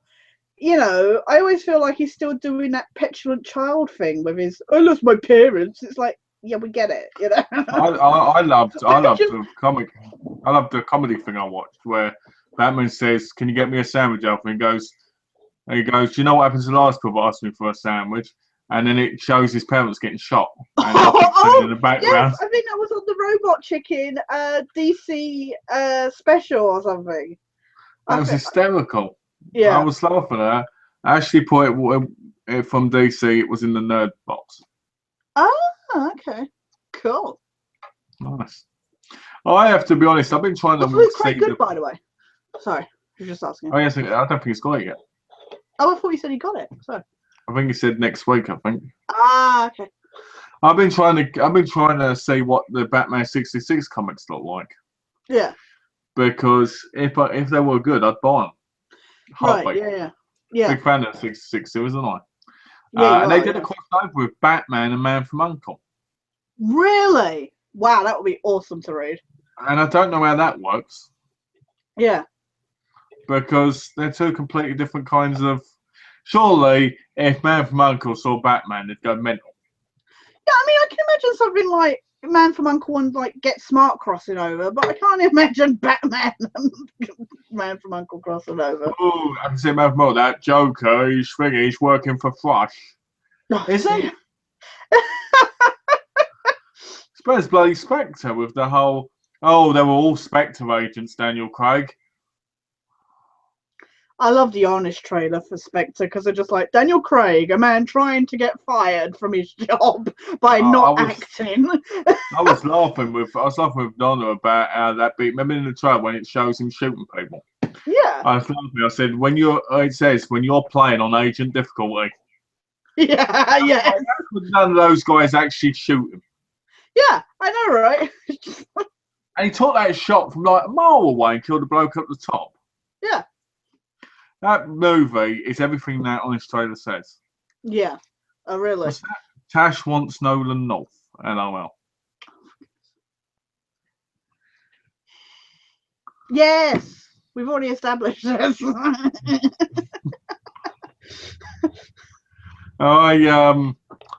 know, the whole movie. The problem is for me with that movie is they messed up the character of Blofeld. Yeah. It's the one thing they commit the one heinous sin that movies love to do when they do remakes, and that is make Blofeld and Bond connected. Yeah. Right? Because according to the film, Bond's parents died, and Blofeld's father took him in and preferred Bond over him. Yeah. That's why he became this massive billionaire, evil mastermind. Yeah. And I'm sitting there going,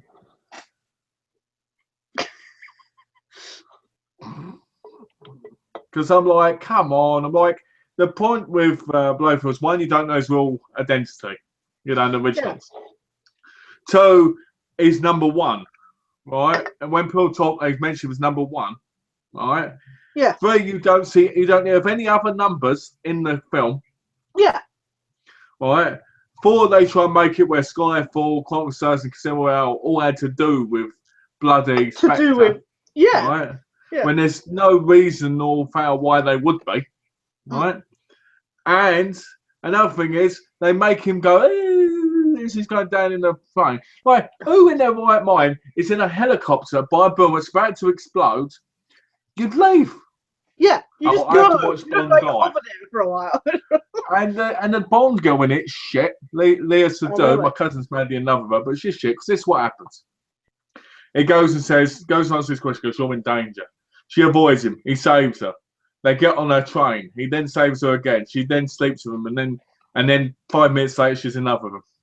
Oh, God. I liked the old Bond girls where the Bond girl was always angry with Bond or something, and then at the end you got like the cover going over him or something. Yeah. You know?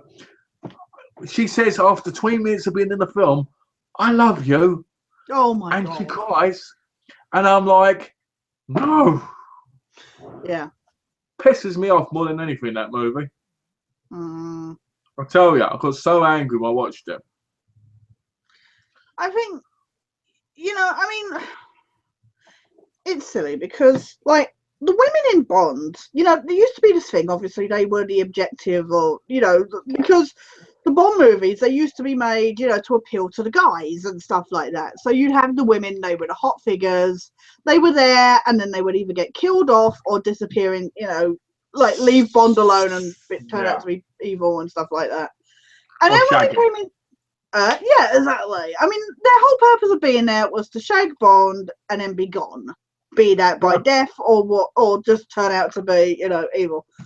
And then as we came into like, the Pierce Brosnan era of them, they were like, they didn't really change. They were still providing the same service. Like even though we had changed in our sex, our approach to sexism and stuff in films, it still was stealing the same kind of fan service, if you know what I mean.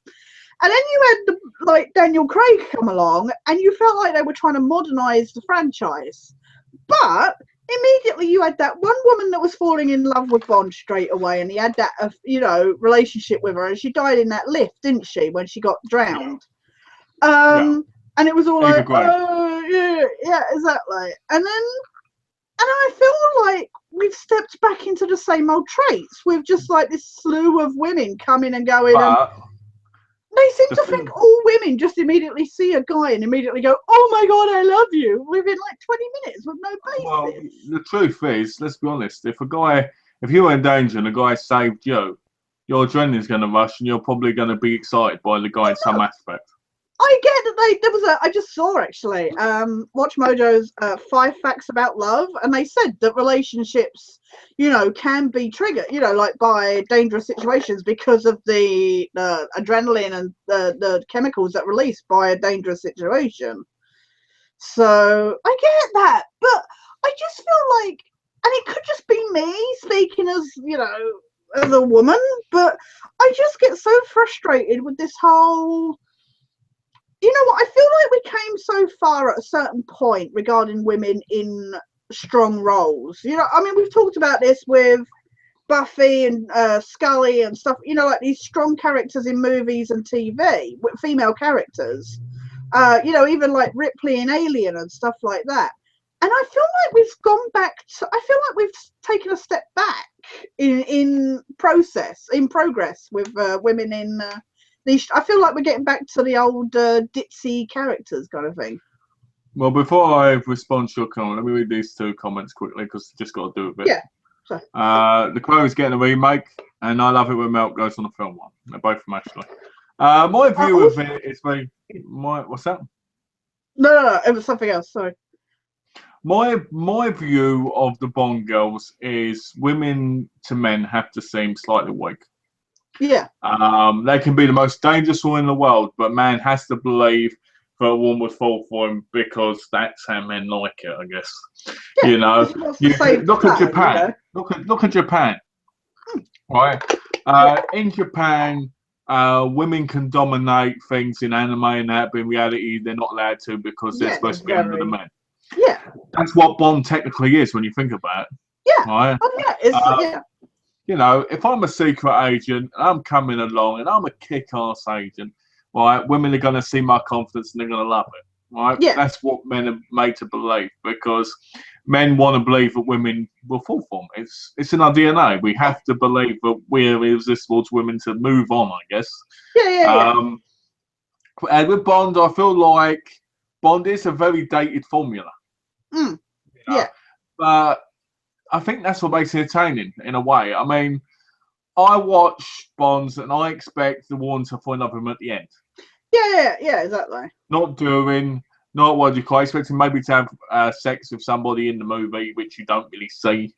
Right? Like, you've got Another Day where he gets off with Halle Berry halfway through the movie. Yeah. But and he sleeps with Rosamund Pike too halfway through the movie.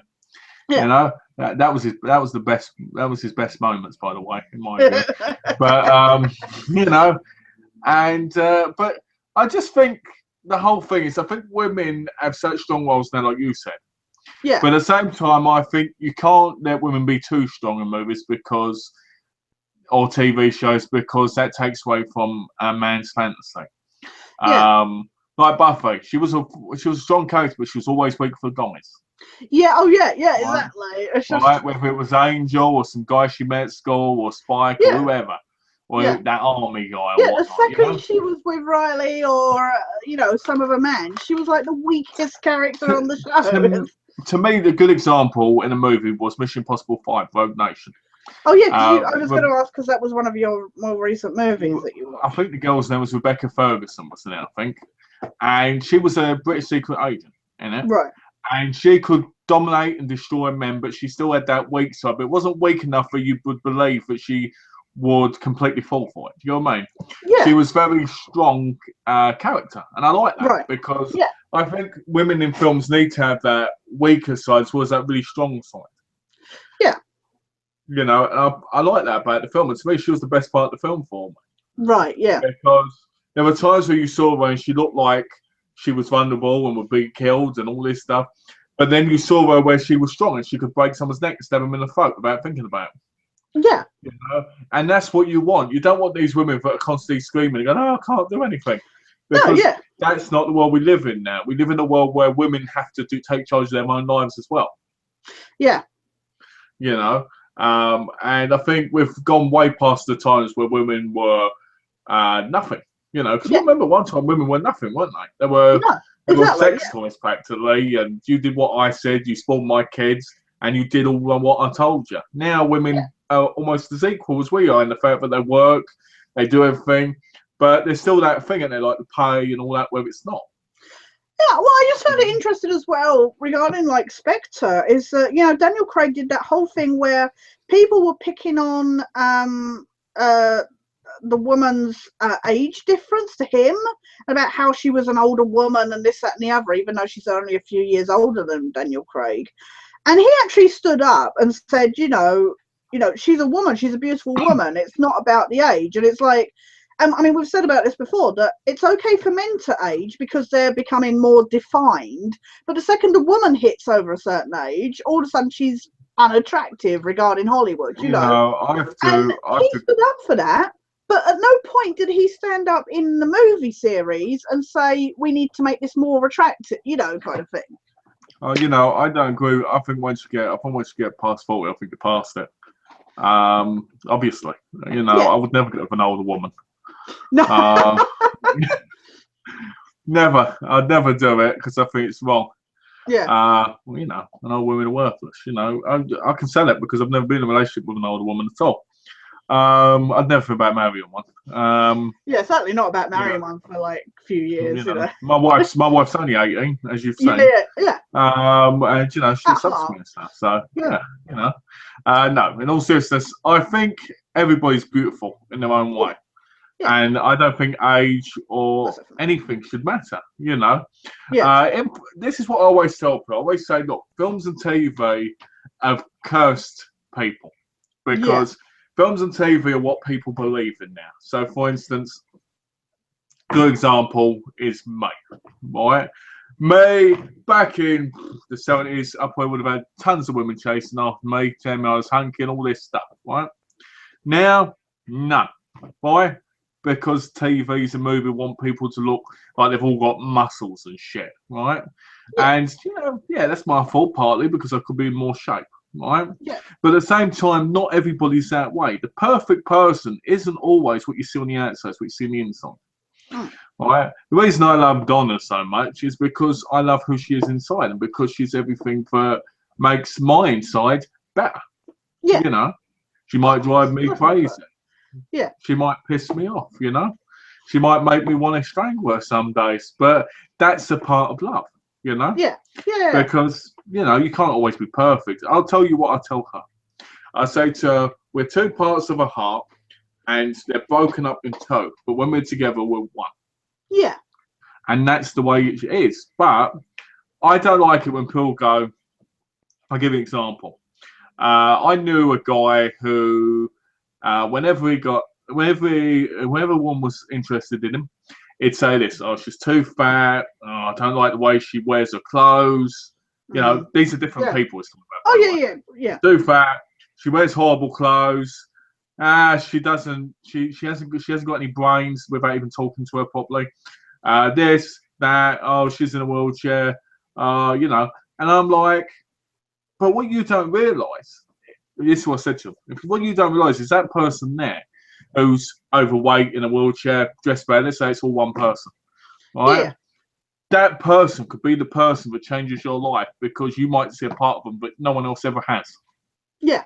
And that's what I think happened with me and Donna. I think she saw a part of me that no one else had, and I think I saw a part of her that no one else had either. You know? Yeah. Like, the one thing with Donna is Donna can be a complete wreck. Right. Yeah. As soon as I hug her and I talk to her, she gets completely better. Yes. Yeah. Smiles, laughs, everything, because that's what she needs, because she's so in love with me, and she feels so comfortable with me because she's opened up to me enough, but she feels more relaxed. Do you know what I mean? Yeah. And I think if I didn't give her the chance to get to know her after I knew her age, I would never, ever, ever had seen how wonderful she was. Yeah. And I think TV is taking that away from people. Yeah. We're wasting our lives looking for Mr. Perfect, who might be down the road, who pays us no attention, right? You know what it's like as a woman, right? You might look at guys and you might go, oh, that guy's a bit hunky. Oh, I'd like to be with him, maybe, and he's never going to pay you attention, not because you're not a great person, but because he thinks he's better than you and everybody else because of the way he is, because of what the TV says, Yeah, never going to happen. Yeah, you're not bad at all, Don't put yourself down. You're not at all. But What I'm saying is, this is what annoys me. Yeah. I think as well, like you say, I mean, we're conditioned a certain way. I mean, I can sit here and say, oh, you know, Bond is outdated, this, that, and it, you know, it's 40 years out of date, the formula. But at the same time, I am conditioned as a woman to sit and watch that movie and go, oh, there's a hunky man that's going to save the day. You know, it's like, that's just how it works. It's like, you're as a woman, you're conditioned to look at men with six packs, go, whoa. actually, I don't like men with six packs. Well, you know what I mean. Yeah, I know what you mean, though. Yeah, I know what you mean. David The Barrinas and strong, stuff. virile kind of. You know, yeah, as a man, I'm looked at to look at girls with in bikinis with breasts and all this stuff. And like, oh, look at that arse and all that. You know, and the problem with that is we're always looking for something that we can't have. Yeah, it's an imaginary ideal. Yeah. Well, we might have it one day, but it's something that we shouldn't be looking for in some way, because a nice bum, breasts, all that stuff, it all goes away in the future. It becomes saggy, it becomes wrinkly, it becomes horrible. What doesn't is the mind. Okay, then. This brings up something that I wanted to ask, but we've not been around and stuff. What do you think about the new Barbies? Have you seen about it?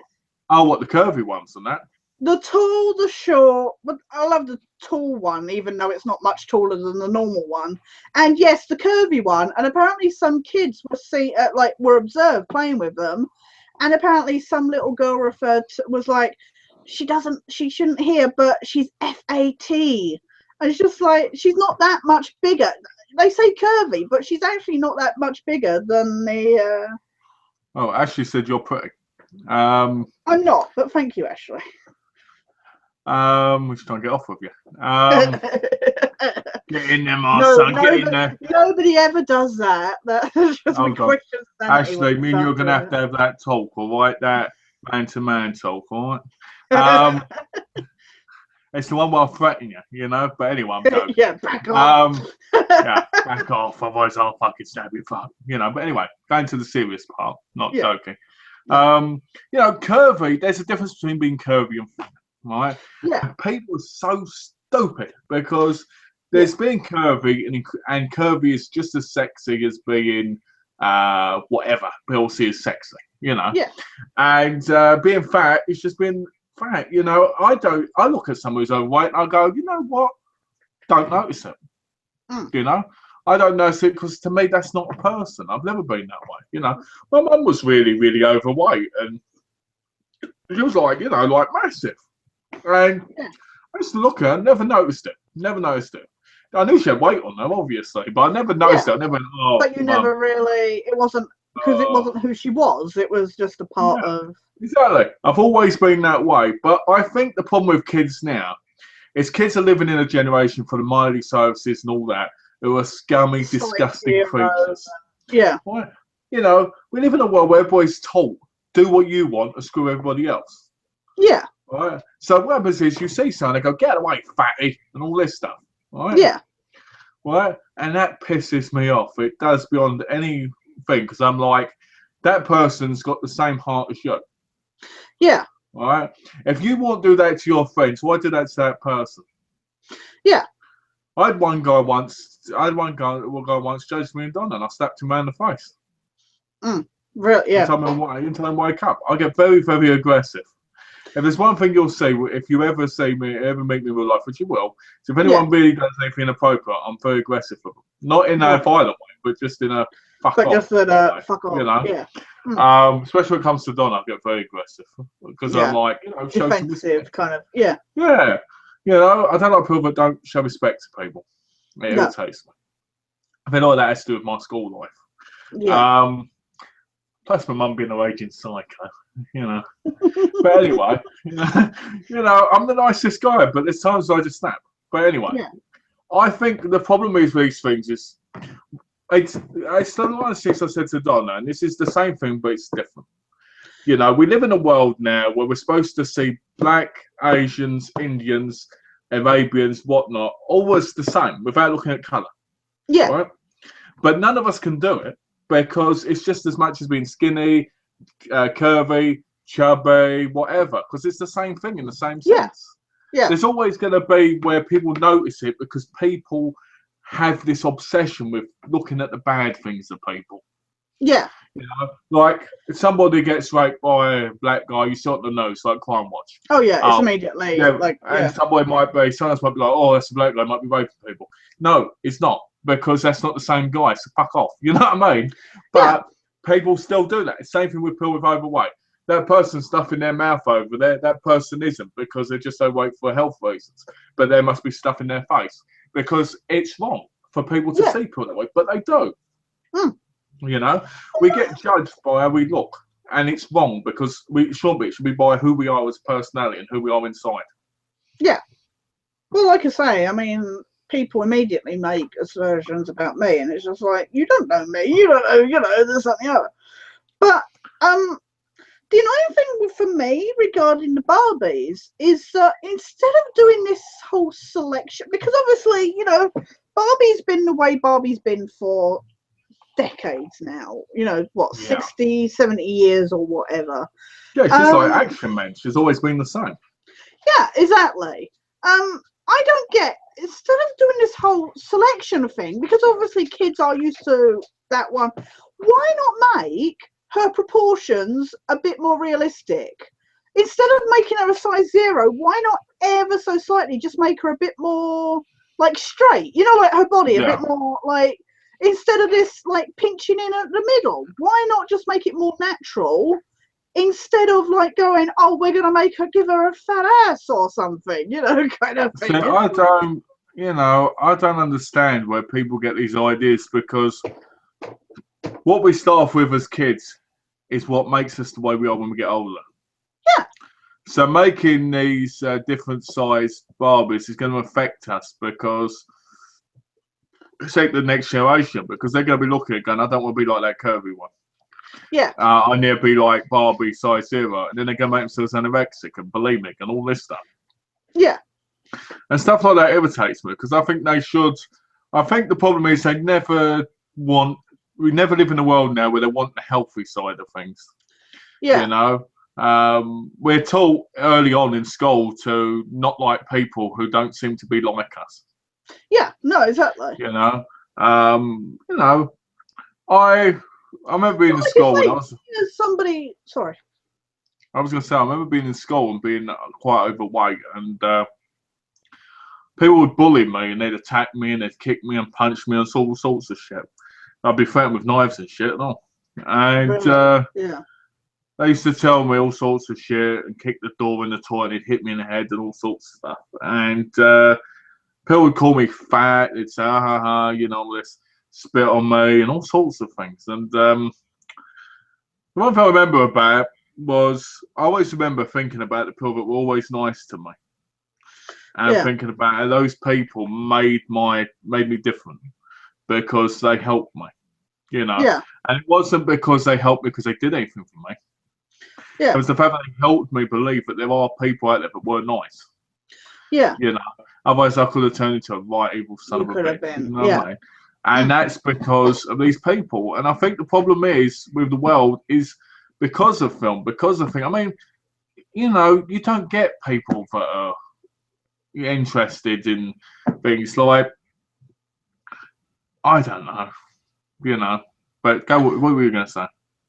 Well, no, I mean, all I was going to say was just like, as somebody with an obvious like disablement, you know, when I was a kid, I was painfully skinny. I was bone skinny, kind of thing, and you know, like I say, it's only because of health that my weight started going on. But for the first like 11 years of my life, I was painfully skinny, and it was only because of my eye problem that it was obvious, you know, and that immediately people didn't, because especially because I was the first disabled person that went through my junior school, people didn't know how to react to me, and immediately like you get called names and stuff like that. And then, but you know, it's one thing when you're kids, you know, because you get bullies and stuff like that. But then say, you know, I had that comment recently on my YouTube channel, didn't I? Where somebody said about how Mulder and Scully should open a Monster of the Week case investigation on me. And I'm just like, wow, you know what? Just like, it just goes to prove that, you know, people that are supposed to be adults, they just can't, you know, that they still have this mental immaturity. And then I had somebody else, I actually deleted this one. Somebody actually put, "You fat, ugly fuck, get off YouTube." And I was just like, okay. Just like, So, you know, you just wish people would like, it just makes me sad that people immediately jump on. I mean, we've talked like about Boogie and stuff like that. These people that immediately jump on the bandwagon of this hatred, you know. I just think it's disgusting because, you know, I think people need to think more about what they're saying because, Yeah. you know, there's people who have committed suicide because of people on YouTube. Yeah. And, you know, you don't know. YouTube might be that person's life, but it might be the one thing that keeps them sane. Yeah. And as soon as you attack them and do that stuff, it might be the thing that puts them over the edge and they kill themselves. Yeah. And I think people don't realise that. People are so self-absorbed in themselves, Yeah. but they don't realise that they could be committing murder, technically. You know? And I remember when I used to go out with my mum used to get all this shit, like people would shout, "Oh, look, she's so fat she can't walk," and all this other stuff. Mm. And stuff like that always irritates me because nobody understands anybody unless they really get to know them. Yeah. You know? And I think people are so horrible and so aggressive with people that it's like, what has the world done for us to hate each other this way?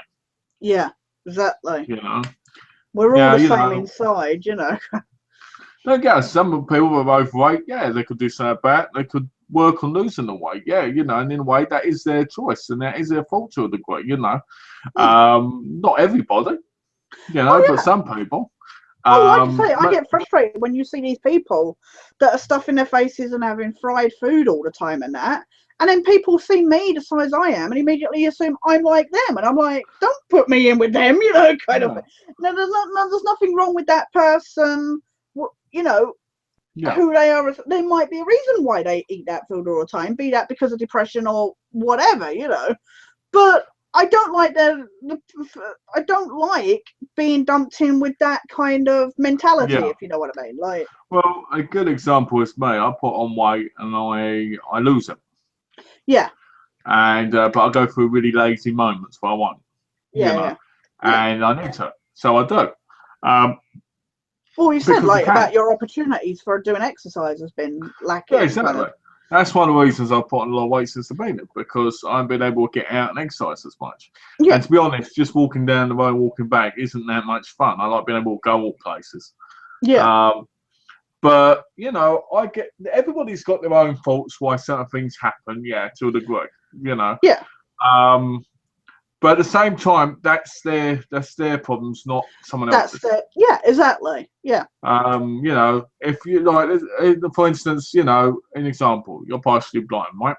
Yeah. That's not your fault, right? No. And you have your own personal issues with that yourself, right? Yeah.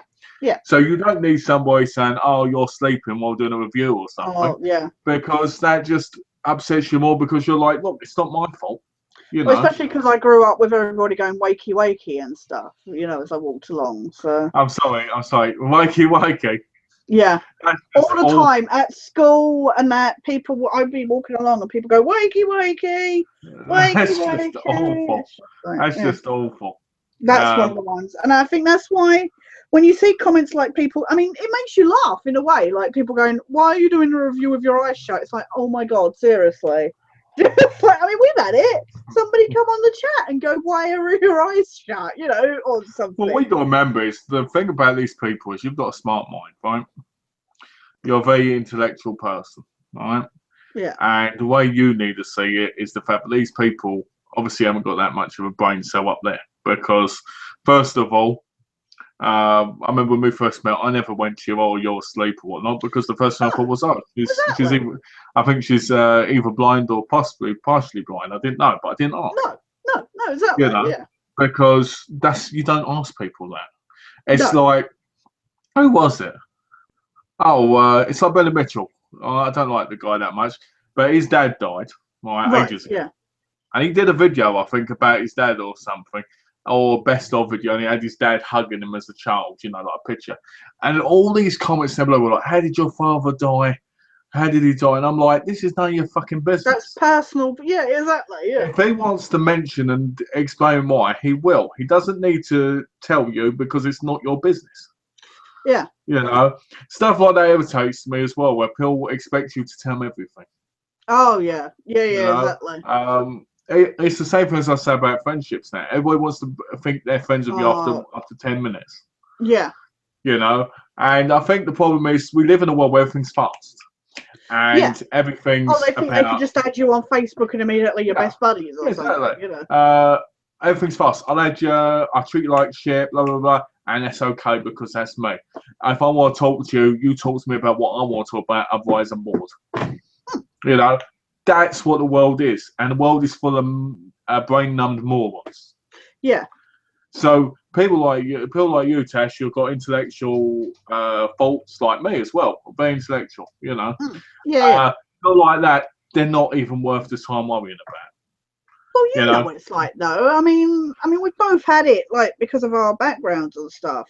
It's very easy, though, to see comments like, you know, like putting you down, and then you're like, it won't bother me. It's just trolls. It's just trolls, and you feel it niggling away at you over the course of, like, say, like the person who said the Monster of the Week thing should be opened about me.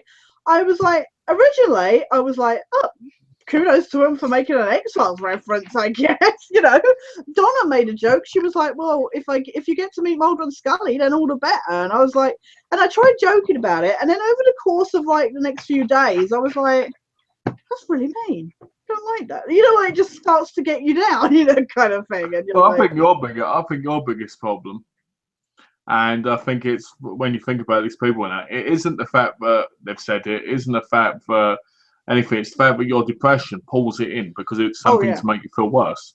Yeah. And I think that's the problem. Exactly. Like when you're going through depression and that, you know what it's like. Depression is an illness that doesn't go away. Yeah. Right? And if it does, it's because some miracles happened. Right? Yeah. But more than likely, it never goes away unless something really changes, you know. Yeah. And I think the problem is with something like that is it drags all the negative in. Yeah. Right? So what happens is you forget about the stuff which is positive sometimes because these people are more negative than the positives, you know. Yeah. Whether it's you've been let down or someone says something horrible or something's happened. Yeah, exactly. And I think the thing that people need to do is they need to realise when things are not right, you know. Yeah. Like, I used to get paranoid. At one point, I believed my whole family was trying to kill me, you know. Yeah. And were they? Nah. But my depression and my paranoia was working together. Yeah. There was times where I imagined me and Don having sex and we haven't. And you haven't, right? Completely different. Well, that's lately anyway. Yeah. I feel it and everything. I feel it, and you know. But anyway, let's get into graphic. But what I'm trying to say is, you know, the depression can hit you, and people don't realise that. So when they say things like that, it can be a lot worse. Yeah, you know? yeah. Me personally, people upset me when they say things, but they don't upset me to the extent that somebody who's supposed to be my friend does. If someone does something and they're supposed to be my friend, it makes me want to fucking blast them in the face. Yeah. Because I get so angry with it because I'm like, come on, you know? Yeah. And my main issue is with people treating my friends like shit. And especially when they make out to be that person's friend, you know, or something, like you say. I think my problem is normally with the people, if I have people I care about and I love very much, whether they're family or friends, I get very, very angry with people who want to hurt them. Yeah. And it makes me want to hurt them. And whether it's break an arm or two or something, I'll do it because it's something that snaps inside me, you know. Yeah. I'm sure if somebody hit you, I'm sure I'd break their hand and everything because it pissed me off. You know what I mean? Yeah. Because that's the type of person I am. I don't like people hurting my friends and family. Yeah. And I snap, you know, and it's not good, but at the same time, it makes the person F off. Yeah. Yeah. And it makes me feel very sad afterwards because I'm not a horrible person. I don't like violence. I don't like people getting hurt. But sometimes you have to do what you have to do. Yeah. One of the things I always worry about is that the people I care about are going to get hurt from people, and I won't be there. And that's one of the things that always bothers me. It always has done. Yeah. And it's because of me being bullied as a kid, and no one ever being there for me. You know? Yeah, exactly. So, I get obsessed with certain things like that because I think it's wrong. Yeah. But I think we have to live in a world where we have to try and ignore the negative and focus on the positive. I think the problem is with like saying about the Barbie stuff though. It brought up there was you might not know about it. There's this show called The Right Stuff that's on Channel 5. Oh, Channel 5. Yeah, I know about The Right Stuff. It's got that guy on it where they used to talk about subjects. Yeah, used to do newspaper stuff. Yeah. And they brought it up on that, and they said the thing is if you then make a bigger doll, it normalizes the size 16. It's like, is that then, like the state of obesity, especially rising in like the UK, is it then encouraging it to be normal to be bigger? And it's like, I think they're taking it, I mean, I get what they're saying, but at the same time, I think they need to make it more acceptable, that we accept people. I mean, look, the bitching that people did about Adele and stuff like that. And I mean, even now, like, I brought up about the Gillian Anderson thing to you the other day, about the second that the new X-Files came out on Channel 5, the Daily Mail immediately did a screenshot and took it to plastic surgeon specialists to rip it apart about what work she might have had done. And a lot of people are like, hang on, so somebody brings out new work and you've immediately got to like pick on them, and like Adele had it with her new album she brought out. It was a huge hit, but immediately like people were picking apart the about what weight she'd lost or gained or this, that and the other. And it's like, I think the thing with the Barbie thing, the size thing, what you were just saying, I think it isn't about making it normal. I think it's about being more accepting. Yeah, that's what my takeaway from it was. Because if you are accepting that people can be all sizes, and all races, because there should be racist ones as well, I guess, then that's better, because surely somebody who, let's say, suffers from being obese, most of the time they suffer from obese, and I'm not talking about if they've got medical issues, I'm talking about just standard, Yeah. A lot of that normally is because people are feeding them horribleness. Yes. If people were more accepting, they'd probably be more likely to lose the weight, because they'd be like, you know what, people love me the way I am, but I want to change because I want to help myself because of what the doctor's saying. Yeah. Instead of being attacked and then going, you know what, I might go and get myself this takeaway because I'm not feeling like cooking because I'm depressed or whatnot, Yeah. People don't accept people for who they are anymore. People accept people for what they give them. You look, I mean, in a way, like something like Game of Thrones, you look at how much of a, like, you have Peter Dinklage and people have so much respect, like, because they could see that a dwarf can be intelligent and stuff. We've been conditioned to see that, dwarves just have roles in pantomimes and stuff like that, or are made fun of. I mean, I have it like as a, a registered blind person, that, you get people, the second somebody says about blindness, they make Stevie Wonder jokes, or something like that. And I think to see like Peter Dinklage in Game of Thrones and as this strong, independent, clever person, it makes it more acceptable, if you know what I mean. I wish there was something like that brought. Sorry, I know I just meant like. No, I was just thinking about the Stevie Wonder joke. Sorry. I was just thinking about you sitting there with the sunglasses on, going like this. I'm sorry. It's just, and I just called to say, it's just thinking. But I saw you not. But no, carry on what you want to say. There you go. Say. What's going on? What's going on? Which way am I facing? No, I mean seriously, because what was it? Joe Pasquale. We had this video. My dad particularly is very, very sensitive about Stevie Wonder jokes and blind person jokes. I'm sure if I was in that situation, I would be as well. And I always remember we had this, we had one of Joe Pasquale's comedy videos, and Joe Pasquale had this like figure, toy figure of Stevie Wonder at a keyboard or something, doing the rocking back and forth.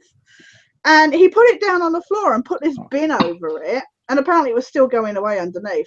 And Joe Pasquale made this like offhanded, oh, he can't see that, you know, like which way he's facing. And my dad really got pissed off about it. And I was just like, it is a bit, you know, but my thing is just like, I mean, it gets a bit grating sometimes, but I'm just saying, I mean, it's nice that something like Game of Thrones can make it more acceptable, if you know, like not you know, like you say, I wish people would accept different types of people so much more. So that's what never happen, but that's what I like about the Satoshi series. Satoshi is blind. Oh right, yeah. And he is a master samurai. Yeah. And he'll go in areas and he's got his like stick and he walks in and he goes, ha, because he can't see, but his eyes are obviously not open and that. And he's like, you know, can you point me to the gambling station, please, and all this. Well, yeah. And this shit goes down, he's slicing through them and everything, got them because, you know, and it's awesome. Yeah. Because even though it's a very old series now, it's great to have like this amazing blind samurai that people can look to and go, you know what? Maybe people who are blind are as it can be even better than we are. Protective and yeah. You know, like it's such a funny movie series because you'll watch it and there's a lot of comedy in it, but because it's Japanese, you know. Yeah. But it's also really funny. Like in the remake movie, Takeshi Kitano plays him, and at the end he draws eyes on his eyelids. Right? Yeah. And he goes, I can say, and I go, oh, what? He stabs, and he goes, no, I can't really. I just drew him there. Right? And he walks off. You know, but it's just funny because the guy who played him, wasn't blind. Right. You know? But the way he moves and the way he is so well done. You know? It's not in a like over the top way or something, you know. No, exactly. It's like he makes fun of it himself, like as some people do, you know. Yeah. But at the same time, he has so much more, and I think it's a very strong character. Yeah. You know, and you'll see things in it like there'll be this woman getting chased by these criminals, and her husband can't save her, and they go, "Oh, look at this stupid blind monsieur or something, can't do anything."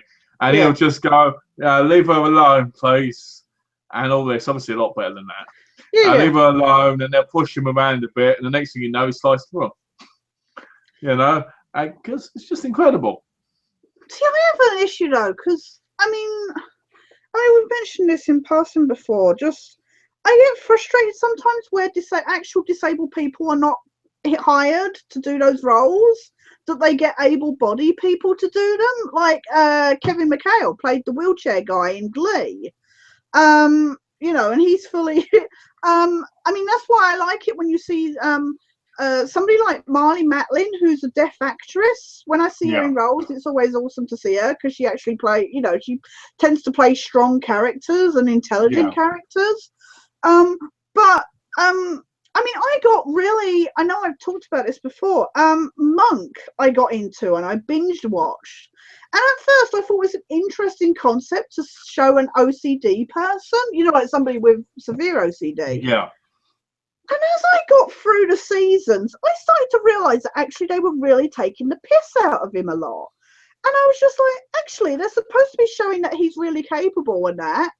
And yet they're actually really taking the piss out of the condition. And I was like, I started to not, and I finished watching it the finale ended with him being magically cured and all that stuff. And I was like, oh my God, and I don't like that, you know, like but I like the way, like you say about that Japanese, that sounds an interesting. You should check it out. You should check it out if you ever can, like, you know, like one of the movies or something. Yeah. Because it is an interesting thing. And it does make me smile while I watch it, you know, because to me, I watch it, I don't think I was blind, but you mentioning it made me realise, it's a blind character, right? And it's a very intelligent thing because consider it was done in the 60s, you know, but things like do annoy me. I get annoyed when I see, like you said, when they use abled actors in things. Like, Yeah. why not use somebody who's got one leg instead of having it disappeared? Yeah, exactly. You know? Yeah, Why CGI'd not? out. You know, why not? Yeah, Yeah. Why not use a wheelchair actor instead of like in movie 43 when they use Gerald Butler instead of an actual, dwarf? yeah, Why would you do that? It's like give yeah. these people a chance. I mean, I said to when I met John Cassier, the voice of the Crypt Keeper and Tales from the Crypt, I Your said because boyfriend, we were talking about voice work and stuff, and he said, that when he started, he didn't like, like just the way he looked and stuff. And I said about, that I had always enjoyed voice acting because, I loved acting, but I knew as somebody with an obvious disability that I wouldn't be able to get actual acting work. And he was like, oh, no, that's still changing now. I think they were just trying to be nice. But I get what they're trying to say, but at the same time, I don't feel like it has changed, if you know what I mean. Because I don't think it's changed. I think it's got worse. Yeah, I think it's gotten worse. Once upon a time you would get actresses and that were size 12, 14, but now they're all size 0. Well, we'll find out, won't we? When I get back to England, I'm going to try and get on EastEnders. We'll see if I can get on it, and then we'll know if it's changed or not. Yeah, exactly. They'll make you one of the Mitchells. Yeah, it'd be great. Hey, show my head. I'm almost there. Oh dear, I'd love to go in EastEnders. That'd be brilliant. Really? But no, yeah, I would like to be in it. I'd like to be in something on. That'd be a dream come true for you, wouldn't it? I think it would be, which is extremely sad because it's not aiming very high, is it? But no, realistically, I think it hasn't changed at all, and I think voice acting to me is better. Right? Yeah. One, you get more money for it. Yeah. In a lot of cases, and two, nobody's judging you. No, yeah. There's a main anime style that Donna listens to on anime. She looked him up and she was like this. Whoa. Right? I was walking upstairs, so I went, what? And she went, nothing, and closed the window. I went, what? I was going to the anime voice. And I was like, not you as well. And she went, what? I went, there's Nolan North and Troy Baker, and now there's this guy. Right? And, she said she wouldn't want to go pitch time with anyone, but she would with him. Oh, really? Yeah.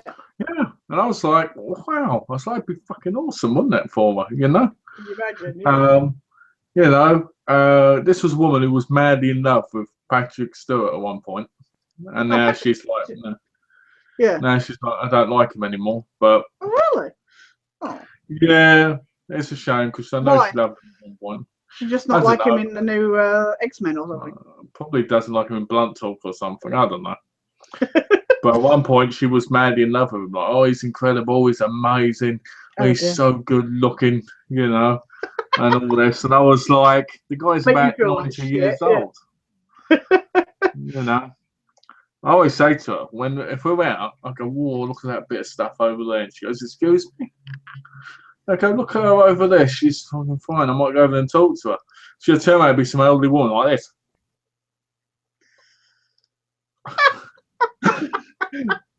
Who's got her teeth hanging out. And she's like, really? And I'm like, no, not really. But yeah, I mean, I feel like this is one of those conversations where you could easily talk about for like 8 hours, Oh yeah. Because there's so much depth to it, and so much deeper you can go with it, like what you think of it, why it's not as good as it could be, stuff like why people are the way they are, and I'd love to get into it. I'm sure it's one of those conversations we'll get into completely when we're gaming, Oh yeah. Because no, I'm glad we brought it up. What I'm saying is, it's one of those subjects where I feel like if we get real deep on it, the chat might go on for another hour or so. Yeah, exactly. There's like tangents. Yeah. Yeah, exactly. And I feel like it's a very important subject, and I hope for people who've seen it, I hope in some sense what we've said about at the moment has helped in some way. Yeah. You know, because the world's a horrible, vile place. Yeah. You know, and it isn't because of nature. It's because of people. People destroy everything. Yeah.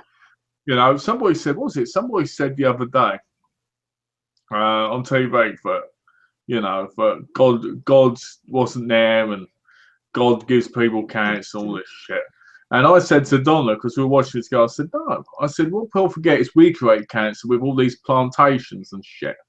Yeah. You know, like these massive chemical things and shit.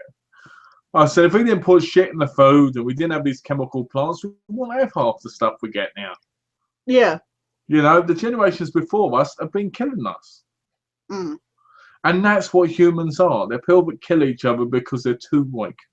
Because, exactly. You know? Wow. So, do you want to tell us about your movies then? Because you've watched a lot. Like, was it the Jake Gyllenhaal one and the Ryan Gosling one? Because, you know, we're big fans of Ryan Gosling. Oh, we are, aren't we? And you even watched the Charles Bronson one, didn't you? Anyway, sorry, I'll let you. Have you seen Nightcrawler? No. So I'm guessing you haven't seen any of the films that I'm about to mention.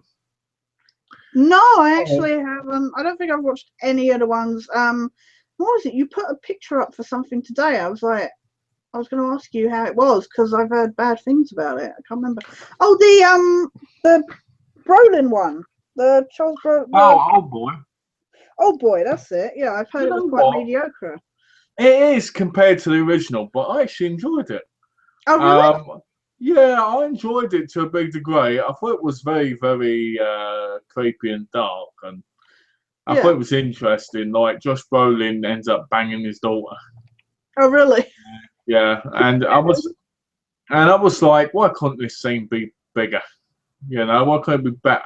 Right? You know, why couldn't it be like a 20-minute lovemaking scene? Yeah. You know.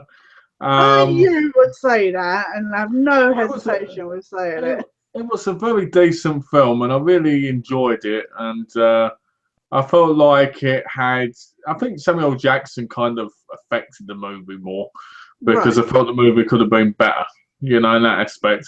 Right. But anything that's a remake of a Korean masterpiece is never going to be as good as it could have been. You know, it's very. The problem is the story doesn't really work for American Western audiences because in most cases, if you have sex with your daughter in the Western world, you're not going to be affected by it because you're going to be like, oh, okay, well, I didn't know her for years, so now I know I just won't do it. Yeah, right? That's what you see on the TV and that, you know. And in places like Korea and that, it's because of the whole honor system, isn't it?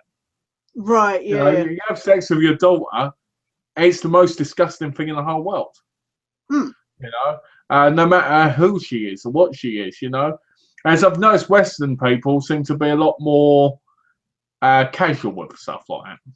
Right, yeah. You know, we'll find it disgusting, but if it happens, you won't kill yourself over it. No, yeah. You know, unless you were a hardcore parent, then you obviously would, because you go, oh, no. But, you know, I think there's something more normal about in America than there is in Korea, if you know what I mean. Yeah. So it's an alright movie. It's not good. Josh Brolin does a great job with it. Yeah. What are you looking at? Sorry, I was trying to figure something out. Sorry. What were you figuring out? Something I was going to ask you about. What was it? I can't remember what it's called, and it's annoying me. There's a game out this year. It was because you showing me Naruto. Sorry. I was going to ask. There's a game out this year that looks amazing. I can imagine it being amazing for anime fans. Studio Ghibli have been part of the production, and it looks really good. And I cannot remember what it's fucking called, and it's really bugging me.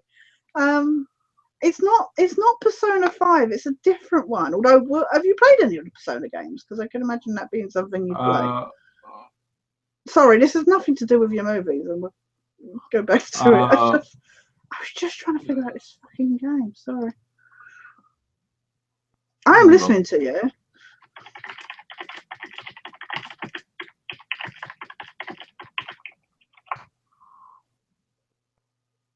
So it was my cousin.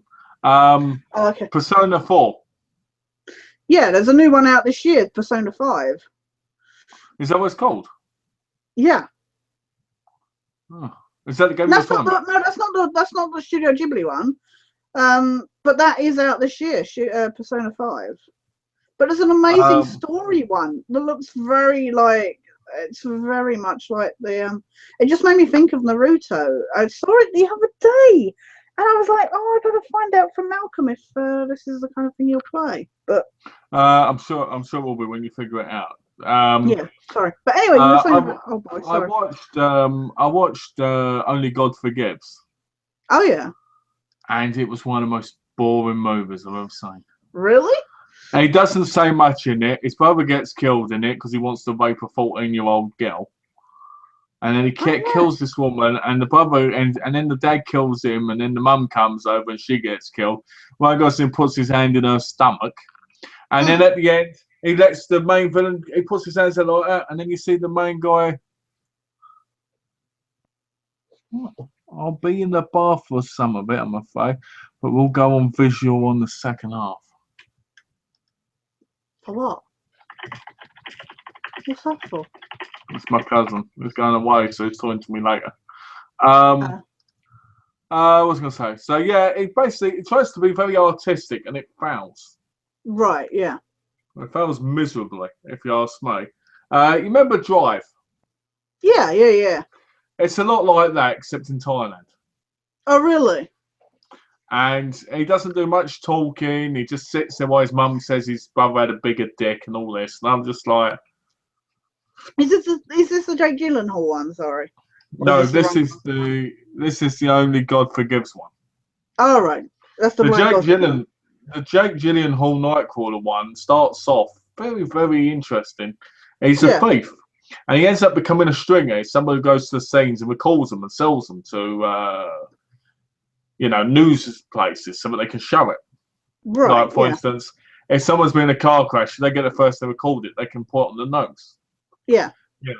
And it gets darker and darker. When Russo's in it, he blackmails her into doing things for him and stuff, sexually. Right? And all this stuff. You don't see any of that, which is quite sad because it would have been interesting to say. But the character he plays, Lou Bloom, it gets really, really dark, and it's a very dark character.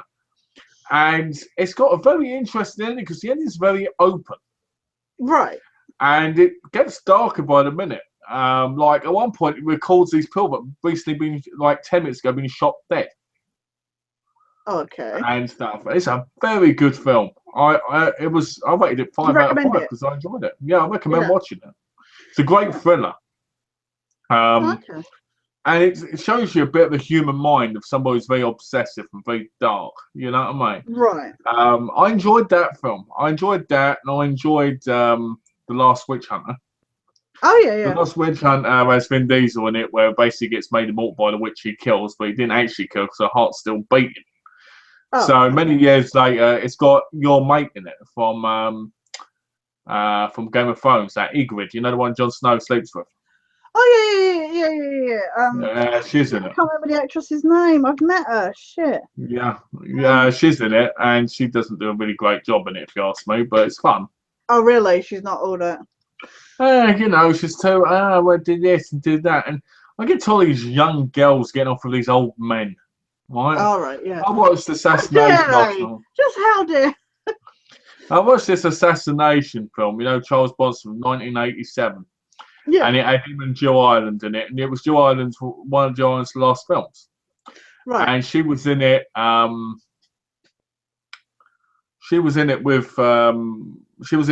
at the time she had cancer. Right. And she was dying. So a lot of people reckon it was probably the last film they wanted to have together. Like they wanted one more film together. Okay. But one thing I noticed about Joan was she was a very attractive woman. Even though she does look slightly ill in it, she's very attractive, old school attractive, And they're running away from basically MI5 trying to kill them and shit. and Yeah. it's a very PG film. It's one of those kids' films. Well, in it, Charles Bronson's partner, Charlie, who's Asian, keeps trying to get him to get in bed with her. Right? And then when he's away with her, with Jill Ireland, who's the first lady, because her husband's trying to kill her, she calls him up, Charlie, and she goes, "Are you trying to go for the first lady? Because my chingy changa is wanting you." And I'm like, but yeah, that was an alright film. It was the first time I'd ever seen that film. Yeah. I watched My Bloody Valentine yesterday, the remake, for the first time since 2009. Really? Yeah, the remake I'd only watched once. Because you didn't like it, did you? I like it.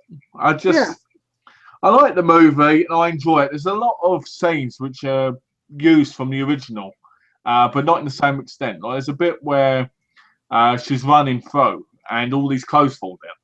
Right. Or his outfits. In the original, it falls down and the miner grabs hold of the girl and lifts her up, kills her. Yeah. Right? But now he doesn't. She just runs through it, which I thought was quite cool. But because the film is different to the original in a lot of ways, but it's got the same feel to it as well. Oh, okay. Yeah. You know, but all I kept thinking was, why couldn't they have had a sequel to this film? Right? You know, I saw that in the cinema. Yeah. I saw it in the cinema the day it was released. Really? That was one of the only films I've gone to the That was cinema how you were, yeah. You know, I'm glad I didn't do that for the prom night one. Had you seen the original before you saw? Yeah, I saw the original one when I was 5. Oh, wow. And to this day, it's my favourite film, isn't it? One of them. Yeah. The one thing I laugh is... I didn't know you watched it when you were 5, so that's why I was like... I can tell you, the top 3 films I watched Enter the Ninja when I was 4. I watched Prom Night and My Bloody Valentine when I was about 5, 6. My mum used to watch one for me. I used to watch them as a kid. Oh, really? Yeah. So technically, they've been my favourite films for over 20 odd years now. Jeez. Yeah, and The Ninja was the first film I ever fully watched. I know that film scene by scene. Yeah, I was gonna say you must know that. If you said to me about them, I could tell you every scene that was cut out of every country copy. I could tell you the thing about, and I could say producers, I could say directors, everything. I could do everything you do about Exiles about that movie. Yeah. And it would just be crazy. And that's why I don't do it, because I'm just like, yeah, I don't want to sound strange. I'll leave that to Tash. You know, but no, in all seriousness. Yeah, sorry. No, go on. No. I'll mention it later. It's fine. What else did I watch? Let me have a look. Mission Impossible? I watched Mission Impossible, which I thought was great. And like I said about the female spine, it was brilliant. Lane, the main villain, he was all right. I'd like to say he was one step ahead all the time until the end. And it was your usual Mission Impossible film, except it was a lot of fun, you know? I enjoyed it.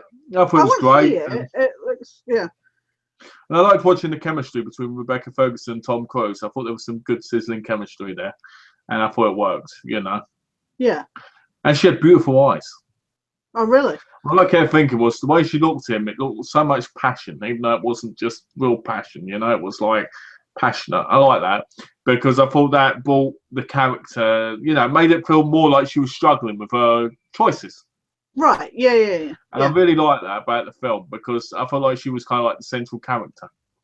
I watched The Transporter, Refueled, which was absolute awful.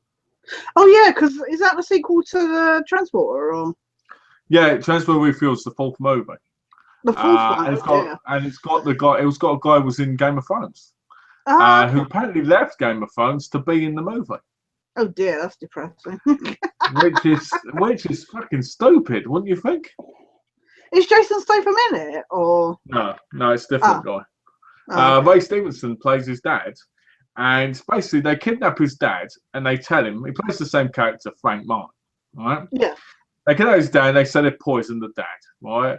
So he has to go and do his stuff. Well, 2 of the girls end up sleeping with his dad, one of them sleeps with him, and I'm just like.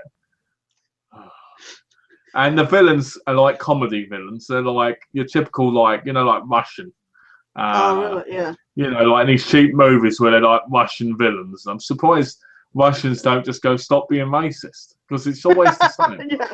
Russians or It's always, Bulgarians or Germans, and you're just like, come on. Yeah. You know, Oh, I why figured can't they out what just that game was. Sorry. let's say, Yeah. Why are they always being like stereotypes? It's just... and last but not least, the Man from U.N.C.L.E. one. Yes. How was that? As somebody who's a fan of the, because I heard it's really pants. I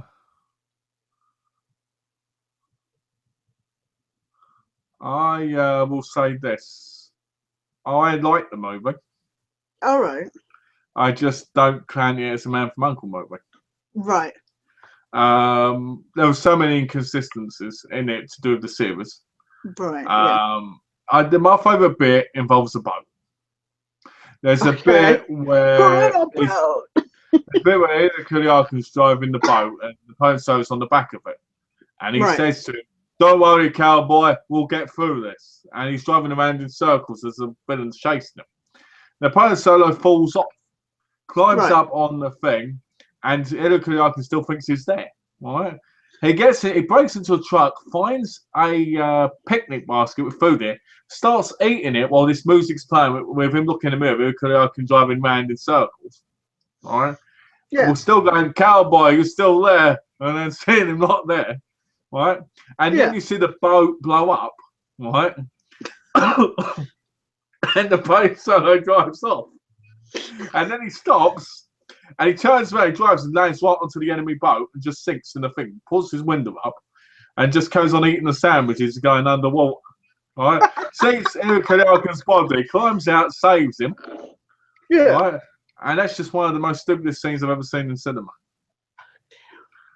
You know? It's not the worst film. It's not the worst film. It's just one of those films where I couldn't count it as a Man from U.N.C.L.E. but it's a funny. And Ira Kuliakin has kind of like feelings for Alicia Vikander's Gabby's character, which I felt was completely off. Yeah. Because in the series, he's not focused on the women at all. He's more like an assassin. Right. Yeah. And Napoleon Solo's the one who's always trying to get women. So what was the game there? No, I was listening to you. And that was it, really. That was a packed weekend. But it was awesome to watch a Charles Bronson movie you hadn't watched before. Yeah, there's a couple. Mystery of Death I've never watched, but I've got on Blu-ray, so I didn't watch it on Netflix. I watched that on the English Netflix. Really? Yeah. Yeah, I had to go through 8 different Netflixes to see Old Boy. Because my disc stopped working halfway through the movie. So I had to go on 8 different Netflixes just to get to see it. Yeah. Because I had the Korean one. That's a lot of commitment there, right there. That's why it's good to have an IP thing where it changes your IP to a different country so you can see the stuff. Yeah. Which technically is illegal now, I guess. Yeah, really, yeah. They're really cutting back on that, aren't they? English Netflix, though, it's utter shit. There's some good stuff on it, but it's shit mostly. Yeah. I saw about Better Call Saul's coming out soon. The second series. Yeah, I'm waiting for that. So. And and I saw House of Cards season 4 as well. Really? Yeah. Because I heard that's really gone downhill. So I haven't gotten past season 1 yet. So. Oh, okay. Me personally, I need to get back to Daredevil and that.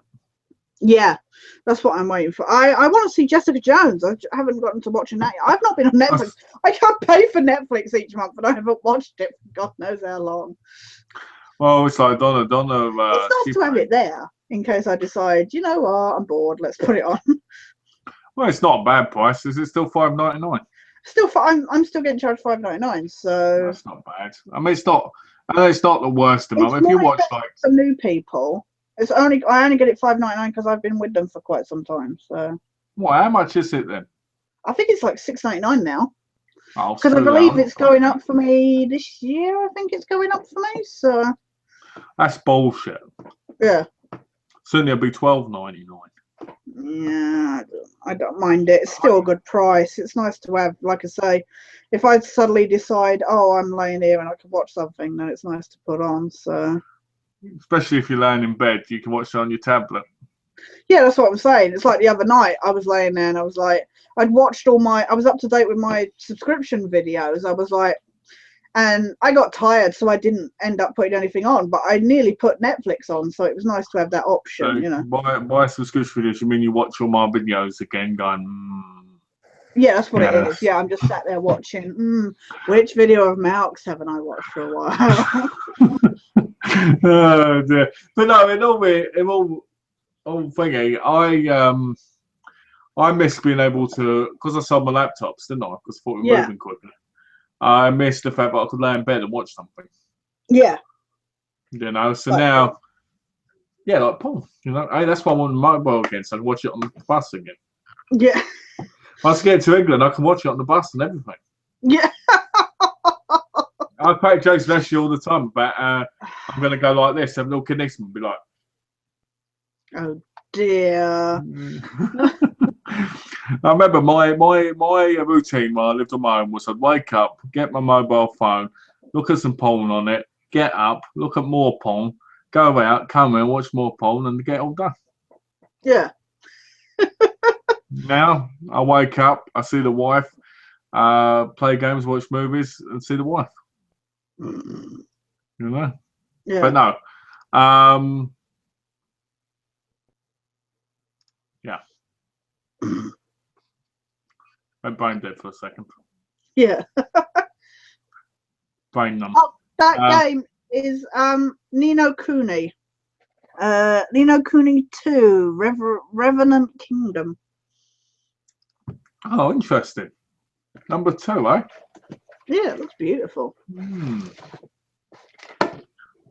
It won't be the sequel to this, would it?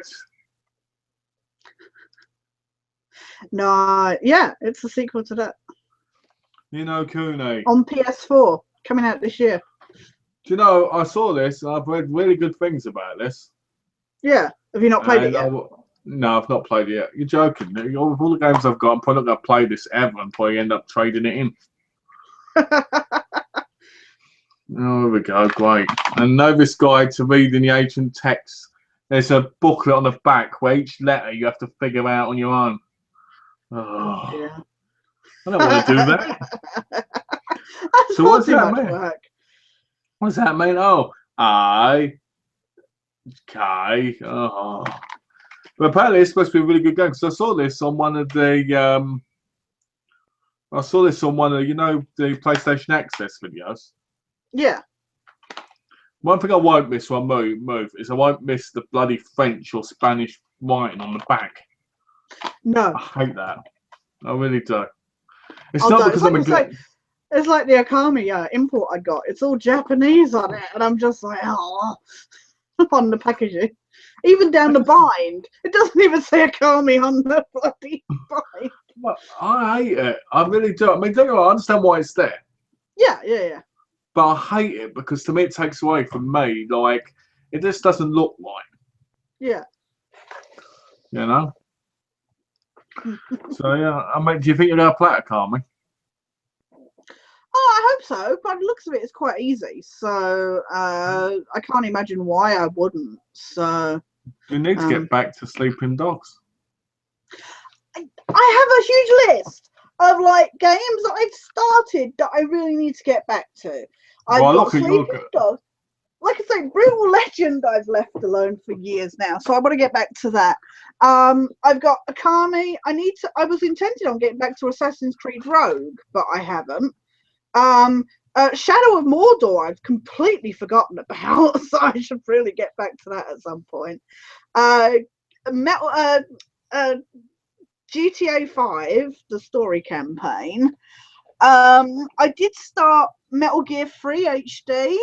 I want to get back to that. I've got so much that I like start because the problem is, sorry, I start and then I like play something else that grabs me more, and I end up seeing that through to its end. Say like, Yeah. you know, I mean, you know, I was playing. What was I playing? And then I started playing Murder Soul Suspect, and I saw that through to its end, didn't I? And yeah, but come on, that wasn't exactly like a game you have to really think about that much. yeah, but I really liked it. No, that's what I mean. What I mean is, it wasn't one I of those got games roped where you into could. it. Yeah. What I'm saying is, it's not one of those games where you'd have to play for days on end. No, but then you know, I could have played the last couple of days. I could have played a Kami or Rogue, but because we'd been playing Dead Rising 2 and I enjoyed it, I found myself getting sucked into doing that to level up, you know, kind of thing. So How much did you level up by? I'm like level 26 now, I think. So I've leveled up quite a bit. Yeah. I don't know why. I know because you're like, I need to get higher than he is because I'm level 18. Yeah. So that means I'm on so Wednesday gutted you'll. that it lost my save file. I was only doing it because I want to do that bare hand. I need to get that bare hand, and that's going to take a long time to do. If you hadn't lost that save file, I'd have gained like 6 trophies for just been in a co-op section with you. No, right? Which would have saved me so much trouble. Yeah, exactly. That's so annoying. But I can't believe I didn't have it anymore. But yeah, no. But I found myself playing that instead, and I'm like, I have no reason to play this, but I'm playing like the whole story again. You know, it's like. I might work on. Well, what it's I'm going to do like is I'm going to once the gas zombies appear, I'm going to save it and keep that file so we can work on doing the killing the gas zombies together. I was looking at Hitman Absolution because I thought I had a lot of trophies on it. Yeah. It turns out those Oh, trophies. you downloaded it, didn't you, off my? Or was that a different one? The trilogy I did, but not Absolution. Yeah. But it turns out I played it on the Xbox and not the PS3. So you didn't even have a save file for it? No. So I was like, what the hell? You know, so it means there's a whole lot of trophies on there, which I've never got because I got more on achievements. Yeah. I think. I don't know. Or maybe I did. I just didn't sync with the server. Oh, yeah. Some games I find a bit of a chore. You know, like where you have to be in the right mood for them to play them. Yeah. And if I find then a game that I enjoy more than being a chore, then I will play that, you know, more than kind of. But well, I look at all the games I've got at the moment. I've got to finish Outlast. I've got to finish Black Flag and 3 of Assassin's Creed. I've got to finish Firewatch. I've got to finish I've got Blue Estate. I bought Blue Estate the other day. I've got to do that. Oh, yeah. I've got to do Assassin's Creed Rogue. I've got to do so much. Yeah. You know. And I mean, I've been watching programs this last weekend, so because my Skybox is chock full at the moment, so I'm trying to catch up on everything. I might try and finish. I might try and finish the DLC for Assassin's Creed 3 tonight. Oh yeah. Yeah, and then I can go into it, can't I? Yeah. And then I'll do Assassin's Creed 4. I need to do more Wolfpack to get the 55 level. But I just can't be bothered. It gets so boring. I like doing it when I'm talking to like Ashley or something on PSN because it really helps, you know, because it's one of those things where you're doing it over and over again where you really need someone to talk to while you're doing it. That's the thing. I mean, I know I need to level up on the Brotherhood one and that, but I'd rather do it while talking with you, if you know what I mean. So yeah, exactly. That's what I'd rather us work on it together, kind of thing. But yeah, me too. To be honest, I'd rather us work on it till I get to at least level 50 and then leave. Yeah. Because I'm level 16 at the minute, so that's 30 more levels. Oh, okay. No, I mean, I'd rather get done. But the point is, by doing it, the reason I wanted to boost it really was because when you do it, you're going to get hardly any points. I mean, I barely leveled up at all. No, that's what I'm saying. When I tried number 3 on my own, when I was on, I barely got anywhere at all. So, but you said you did one of those boosting sessions, didn't you? And it was all like shit. It was all in private. Yeah. And I got some of the you know, Sturgo Employee of the Month things, you know, like off the list bonuses. But I just, it was awful because I said, when are we going to start doing the things so we can level up? We'll do that some other time. And the guys have been in contact with me since about doing boosting sessions. Mm. I'm thinking about setting my own one up and then just, having you there on the day where we do it Oh, no, anyway. what day where we're gaming, yeah. And then just get people to join it, and then so that I can just be in control of it, kind of thing. Yeah. And then say, okay, I'm going to stun you all for 4 hours and level up. Yeah. And then the next 4 hours, you guys can do it. Oh, wait, I'm level 50. See ya. You're classy like that. I'm very classy like that. But the thing is, I hate boosting groups, because when you have boosting groups where you have more than like 6 people, there's always an arsehole. The boosting guy on Assassin's Creed 4 was an arsehole. Yeah. I said what we need to do, and he kept going, just join my thing and we'll just do it normally. And I was like, that's not the point. It takes longer. Oh, you don't know what you're talking about. I do, because I've read up on it, arsehole. Right? Oh, okay, well, fuck you then. Oh, yeah, my name's Peter Griffin. Oh, yeah. I'm like, oh, shut up, Okay. And he was from New Zealand, which made it even worse. Oh yeah, you're in New Zealand, mate. Yeah. So I kept saying to him, aren't you in Australia? Yeah. It's in New Zealand, in really Australia. pisses them off. It's great. He went, where? I went, where for him at New Zealand. I went, oh, it's now part of Australia. No, it isn't.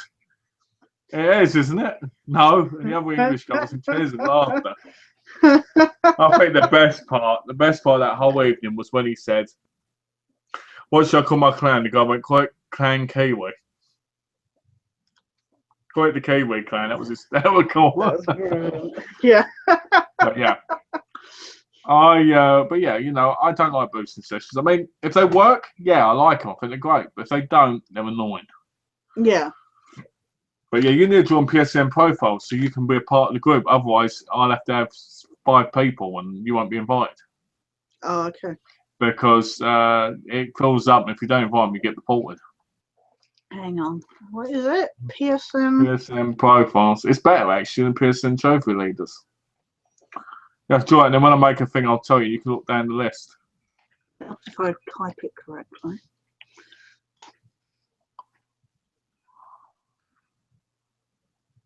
Oh, Google doesn't like it. What the fuck, Google? What's that?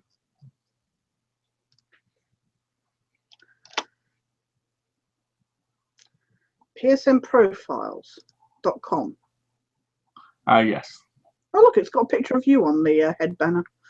Hey! That's funny.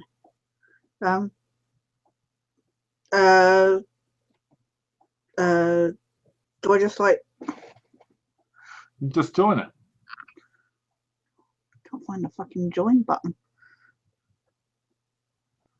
Where's join? I do not know. I would have a look, but this computer doesn't let me look on any website. I think it's in the right corner. I see home, forums, guides, leaderboard games, gaming sessions, trophies, chat. Okay. Oh, look, there, I got it. Sign in. There you go. Right, okay, I'll sort that out later. I was just trying to find it. So did you hear? I'm not going to go on about this, but apparently X-Files last week on Channel 5, it beat all the other programs in its time slot. Oh, seriously? Yeah, it got like 3.4 million apparently. So that sounds awesome. That's not bad. I mean, considering. So that's awesome, but it's doing so well. We'll definitely think there's going to be more. I showed Jane it. She watched it this weekend, and she really enjoyed the first episode. So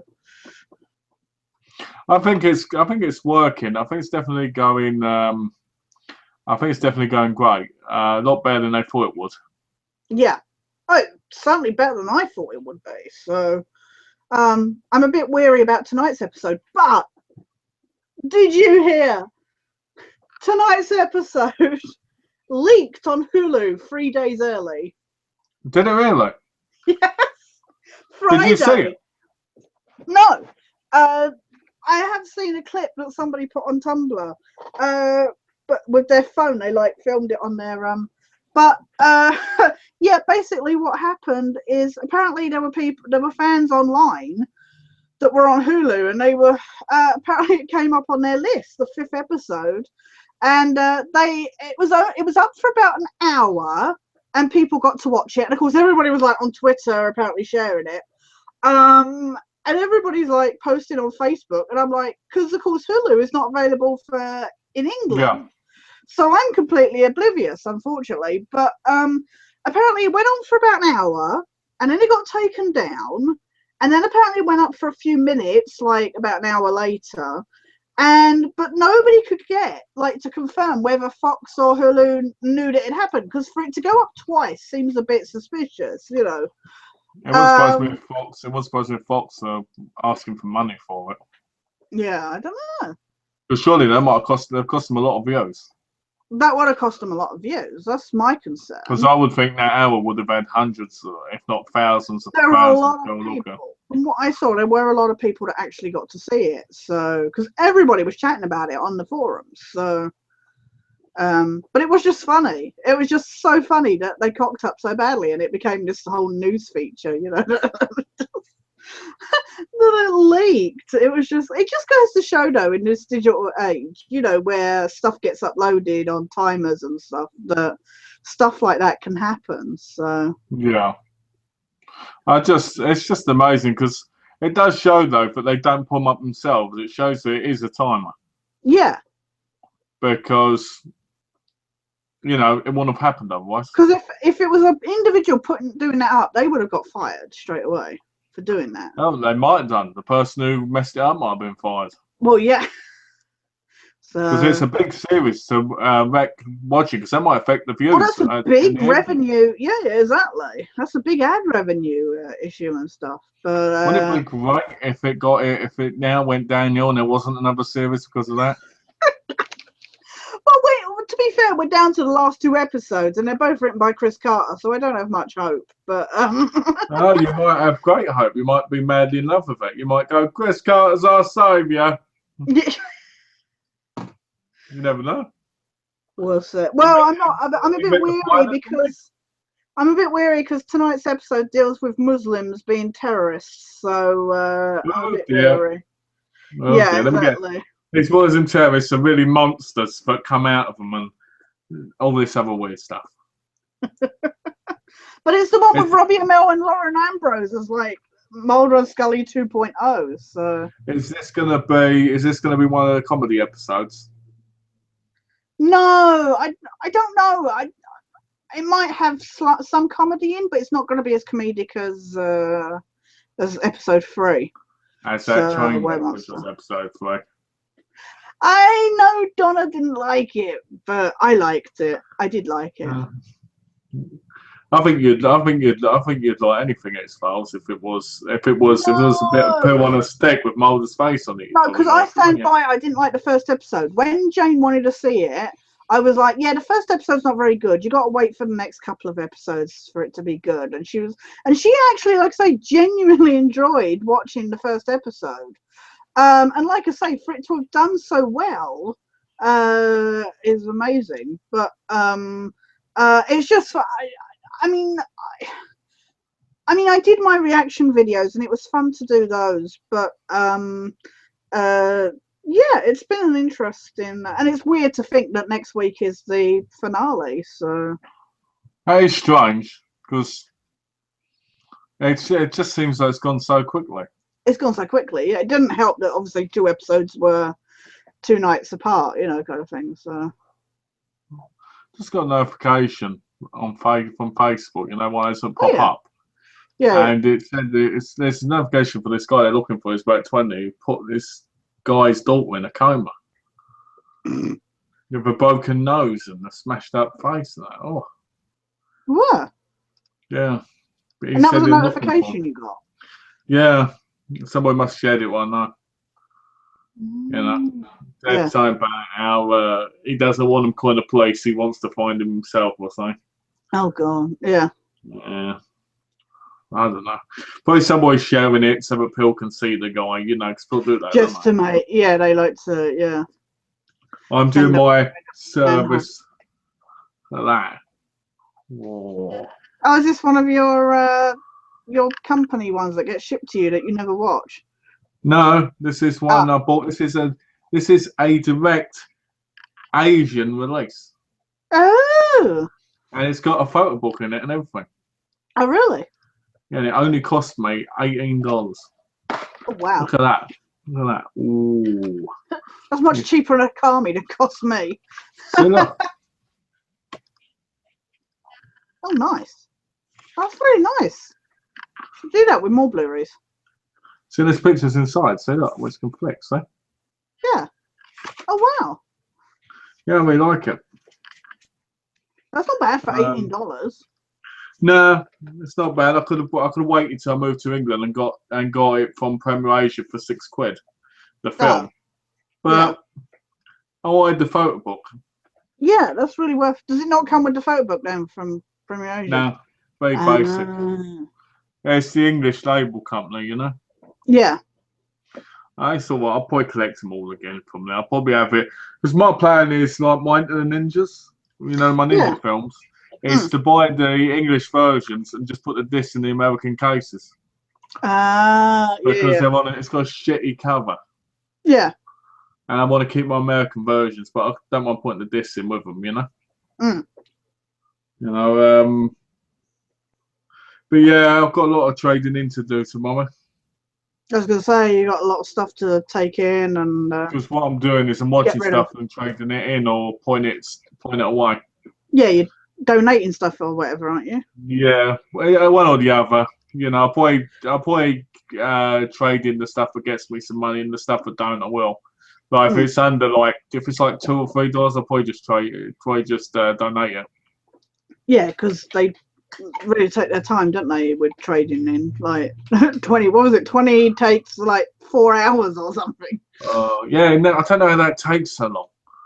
And they scan it, and they have to. One thing that always irritates me is they'll open a cover, right? Let me show you, right? And they have to do it on the bloody keyboard. Right? So they'll open it up like this, and have to push down on it, and it goes on the keyboard. And I'm like, hold the fucking thing and go like this. Lazy sod. Right? Don't put it on the keyboard and start pressing down on it. Yeah, because that's how you break down. One girl I knew was she had long nails in there, but she had manicured, right? And I was like, something like this shouldn't be working in here. Took her 10 minutes to get one disc out. Yeah. And I was just like this. Fuck off.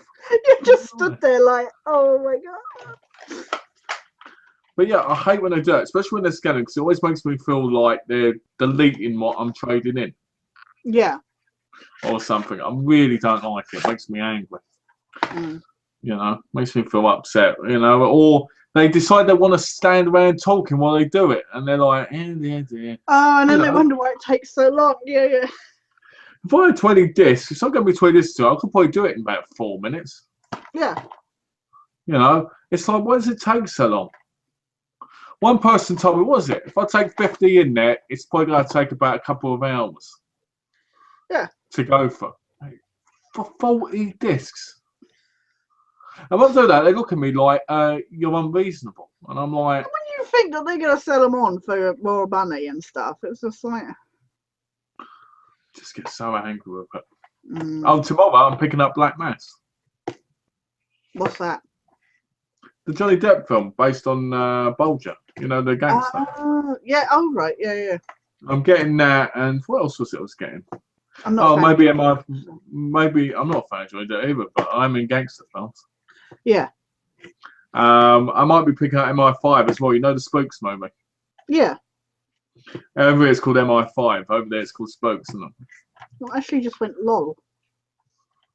What? Or is that just on my end?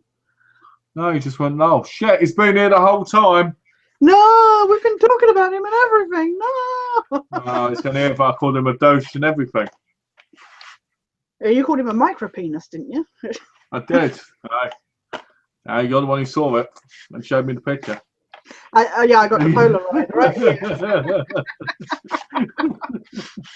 Oh wait, no, that's yours. Oh, mine. Well, now you can start rumours again. I will not deny or accept that that happened. Yeah, I did not. Yeah. I can't believe that's the time already. Oh fucking hell! It's nearly 12 over there. Shit. Yeah. That went quick, didn't it? Yeah. Are you talking to your cousin tonight, or? Yeah, I'm talking to him in about an hour. While he's in the bath, apparently. Yeah, always in the bath. We talk while he's in the bath. He goes, "Give me a minute, dude. I'm going under the water." Okay, I'm back. Dear, that's weird. I never thought in my life I'd ever told my cousin when I was taking a bath. Well, you said the stuff that your dad does while you're talking to him, so. To be fair though, he doesn't have the video on or anything, so that's at least something. There's that, yeah. Yeah. I could never imagine talking to anyone more than in their bath. Well, unless it's a woman, you know what I mean? That's different because I can look at people like, yeah. Exactly. You know, I'm like, oh yeah, I know, but not with my cousin. I'm like, oh. No, yeah. You know. Oh dear. Are we Sorry, Donna might now. You've Donna. We're not calling it yet. We're going for another 10 hours. Apparently, Hangouts. Back into it, breathe. Apparently, Hangouts can last up to 8 hours. Really? Yeah, and I'm like, who's going to talk about shit for 8 hours unless there's some sort of, like seminar thing? Yeah. I don't know. You get some people that just sit there and look at the camera like for 8 hours. So. Like this. What's this? Hey guys, again went and played Paul in the common room. Oh, Alex is back. Oh, nice. I love Paul. Hold on a minute. Paul and snooker. Ashley put, don't get mad, Milk. He will turn green. Oh, don't get Milk mad. Okay. Cabin Fever remake is good. I was saying to Ashley yesterday, we'll end on this subject. Yeah. I said to him, Cabin Fever's not that old. Right? Yeah. And he said it is. It's 15 years old, but that's not old, is it? No, yeah. What do you think? I don't think anything like 15 years is like not old at all. And I mean, I was thinking about this recently because what was it? There was something about something else being remade. And it's just like kind of when I know what it was. It was because The Thing turned up on a list of best movies or something, and they were saying about how it was a remake of The Thing from Outer Space, and I was like, yeah, but The Thing from Outer Space wasn't as good as movie as like.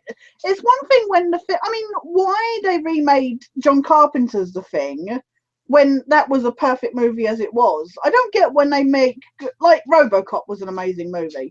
Why they feel the need to remake good movies, I don't know. Never ever talk about RoboCop remake again. Whenever I think about that remake, we know people that like it. I think it's really bad memories.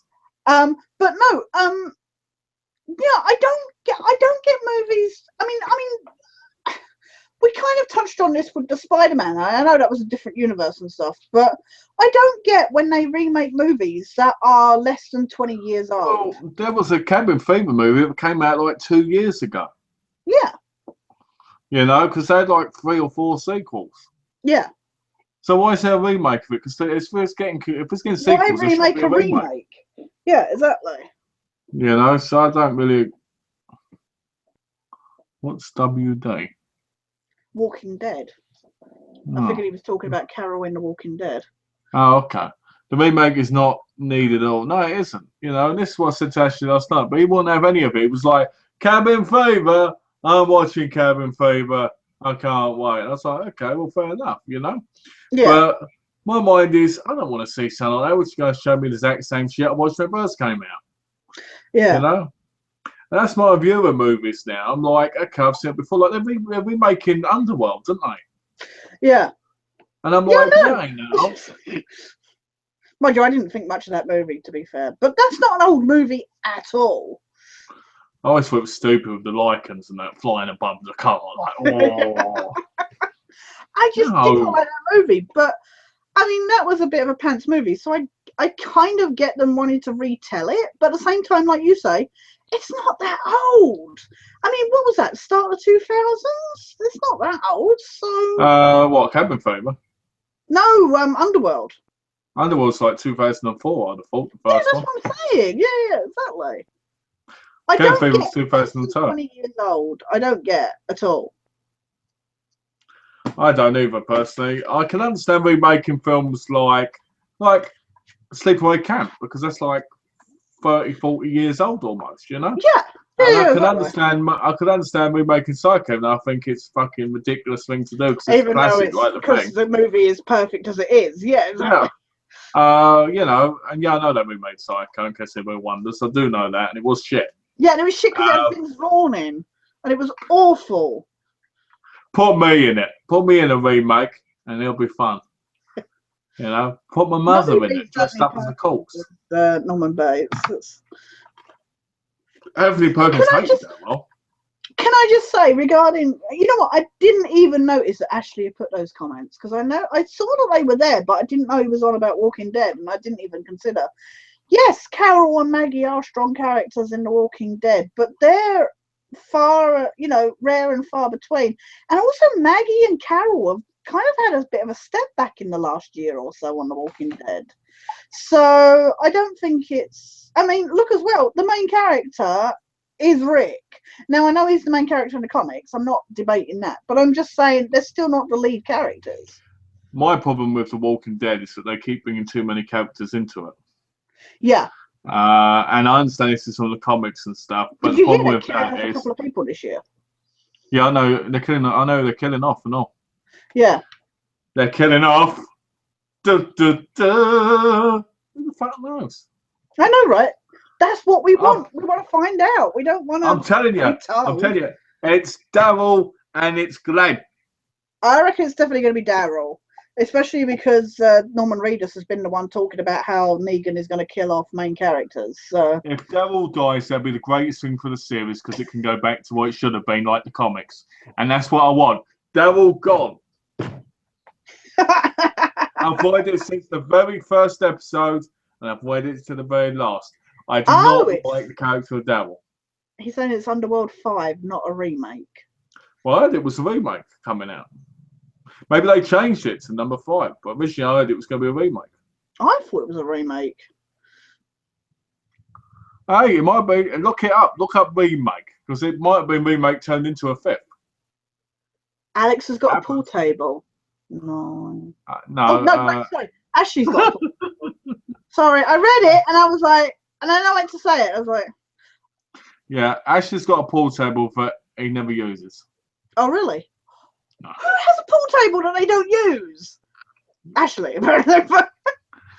Well, I always wanted to get a snooker table, but I've just never gotten around to getting one because I don't really have anywhere to store it. Are you one of those persons who puts their leg on the table? No. My mum is. My mum loves putting her leg on the table when she plays, and she practically lays on the fucking thing. My dad used to do it when he played. My granddad had a snooker table, and when we'd go to visit them, my dad would play snooker. Me and my sister, we were great because they wouldn't let us play snooker, but they would let us, like, after they played the game, we'd like roll the balls into the pockets kind of thing, me and my sister, when we were kids. But my dad, he would actually get up onto the table. Now, my dad's 6'4", and he'd get up and lean across the table without hesitation to get where he wanted to get. My mum, she always, when she played, she always did that. Yeah, I just switch between hands. I play left-handed if necessary to get an angle. Me, I'm a pretty good player. I won a couple of trophies for playing, so. I got my archery this weekend, so. Ooh, weekend. Yeah, this Sunday. Ooh, is The this a competition? Yeah. Are you gonna get pictures of it? I might try, but I don't know. Oh, I'm curious to see if you win this because this starts off the league, doesn't it? I don't think it's a league. It's just a competition. So What do you win? I don't know. I don't know if I win anything. Just bragging rights, I guess. You should win something. Surely they're going to give you something if you win. It'd be nice if I win, but unfortunately I'm very competitive. But it's that kind of thing. I worry that I'm wasting their time, to be honest. So I probably won't do well at all. But it will be nice. What did you say about wasting time? I feel like I'm wasting their time, so Don't be I'm not silly. that good. So Why would it'd you be say interesting. hold on a minute. Why would you say such a silly thing when you get like 50 odd points per go practically? So why would you say that? The last few weeks I haven't. The last couple of weeks I've not done well at all. So It's because you need to 30 focus. odds, so You've lost focus. You need to get the focus back. yeah. If I was there, So we could have done like a Rocky montage with you. yeah, And exactly. put it on your YouTube, you know. But Tash, it'd be interesting to finally do well at a sport or something, because that'd be funny if, I've never ever done this before, and then all of a sudden I just get put in this competition, and I'm like, donk, kind of thing. you know what would be funny, didn't you? Is if you went, I don't fucking do this, I don't fucking do this, and then you did it, and you won. Yeah. You know, They you've were got like, the last whole. time I was there, they were like, I think you're going to do this. I'm like, no. Come on, you got to have faith in yourself. You're gonna have to warm yourself up and be ready for it because I think you can do it. But I'm so annoyed because they're picking me up at bloody 8:45 in the morning. Would you believe? So I'm just like, well, let's just be glad that it's on Sunday, not Saturday. Then. I just lay there. But you Oh could yeah, be like, can you imagine? Go straight after gaming with you. can you imagine? You could be like the end. Yeah. Just between it, my shot. If I ever snooze. Be like, Tash, it's your turn. Okay. Okay, I'll do it that way. So. Is there going to be many people there? I don't know. Apparently, they have quite a lot of people taking part in it. So I think you'll do it. yeah, we'll see. What's these comments? Maggie will die along with Dalway. Maggie doesn't die. I want her to stay in it. Sam liked RoboCop remake. Well, Sam's off my Christmas list. Don't have space to use the pool. Why have a pool table yet not be able to use it, eh? Well, why buy it then? Yeah. I mean, I've just moved everything around so I can finally get a drum kit at some point. But like... you got to do a video. You rocking on the drums. I don't know how to play the drums, so you'll have to play the drums, and I'll have to sing. Yeah. I'll do a mix video of me drumming. And hey, we could sing. I could sing a Phil Collins song. In the Air Tonight. There you go. You could do the. I made a gorilla. I made a fucking dairy milk gorilla. There you go. You can put the gorilla in the background. So I'm singing. Green screen me on in the background. That'd be brilliant. That'd be funny. Oh dear. So Ashley's comments just all suddenly disappeared. Just no idea why. Maybe you delete them or something. Sometimes that happens, or maybe they shut up. all of a sudden it just suddenly went, Alex's don't you remember? Oh no, sorry, what was it? The chicken place, you turd. That was at the bottom of my screen a second ago. I was like, oh no, that was from ages ago. Don't you remember Irish Sam? Yeah, I remember Irish Sam. That's why I said don't talk about RoboCop the remake. Because fucking Irish Sam McCormack. God, I remember Sam McCormack. Yeah, fucking. You know what? That guy thought he was a movie fan. He didn't. We found out afterwards he wasn't.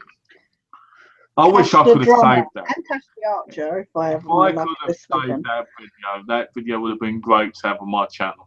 I love that, you know. It would have been one of those moments in history where I'd have just looked back on that and gone, yeah.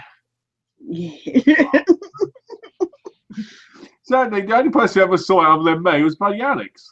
Yeah, Right. So it's not one of those big, massive legends now. it's like one of those legends, and only you and Alex are like, you know. Oh, dear. I remember the whole chat, and it always cracks me up thinking about it. Oh dear. Tash, the drummer. Tash the Archer, if I do well this weekend.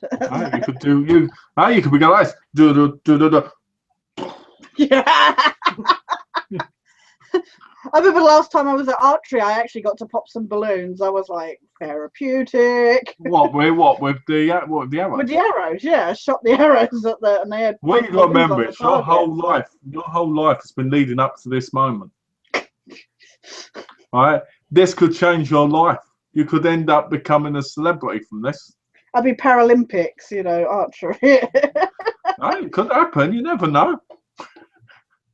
You know, you could end up getting good archery. You know? Is the ball further away? No, I think it's about the same distance that it is at the moment. But it's a taller target, so I need to learn to aim a bit higher kind of thing. So Actually put, I'm still here. well, I'm glad you're still here, but your comments disappeared. So, but we've had this before. Yeah. It happens a lot. But I think personally, I think you should really focus on it and know that you can do it. Yeah, I need to try and clear my head and stuff. Here we go from Alex. What's that? Oh my God, Tash is Arrow girlfriend. LOL. No, I just am Arrow.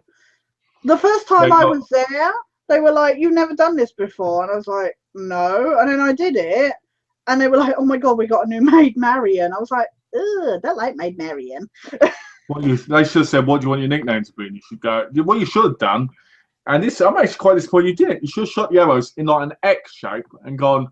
That's how we fly it. Get X fly it. Yeah. Right, here we go with Alex. Is Katie Cassidy the hottest woman alive? Oh my God, really, Alex? Oh my God! I'll answer that with one question. No. Alex, you've been at uni now for what, 8 months? Haven't you grown out of that question?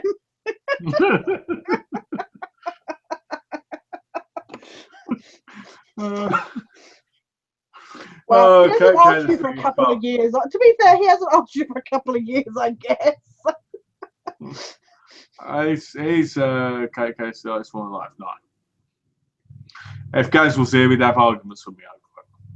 Yeah. I hope you're doing okay, by the way, Alex. What's that? Best of luck, Tash. Oh, thank you. And Ross Hall. Who the fuck is Ross Hall? I think it means Hole. Yeah. We're not talking about that. Best of luck. He wishes you luck. Yeah, thanks, Alex. Fingers crossed. I'll come at the bottom of the table. You know what? I don't like though, because I'm against, you know, other people, like a lot of the other people, they have the, you know, like the desk mounted bows and stuff like that. You know, like the stuff that's actually sturdy. And I hate that because it means they actually have like a proper line of like aiming, if you know what I mean. Because obviously they're in the chairs and they're. So I feel like that's not fair because I'm against people then that have it on a static aiming kind of thing, whereas I've got to hold it with my weak arm and stuff. Yeah, I think personally, I think that it's annoying. I think everybody should have to do it equally. Yeah. You know. I mean, they should be in one category, and I should be in with people that do actually hold it. If you know what I mean. I think you could win a medal. Yeah. I think if you do, you should get them to take a picture of you, right? And be very proud of it. I do. Yeah. Because, you know, it's an accomplishment. It's something very special. Well, I've never won anything before, so it make a change. Mel loves Sophia Bush. Who's Sophia Bush? Sophia Bush is, let me see. Oh. Is there a better picture? You even know who Sophia Bush is? Sophia Bush is her. You see her? All right. On the back, it's easier probably. Look. Okay. Yeah, that's Sophia Bush. Looks a bit wooden. Does she?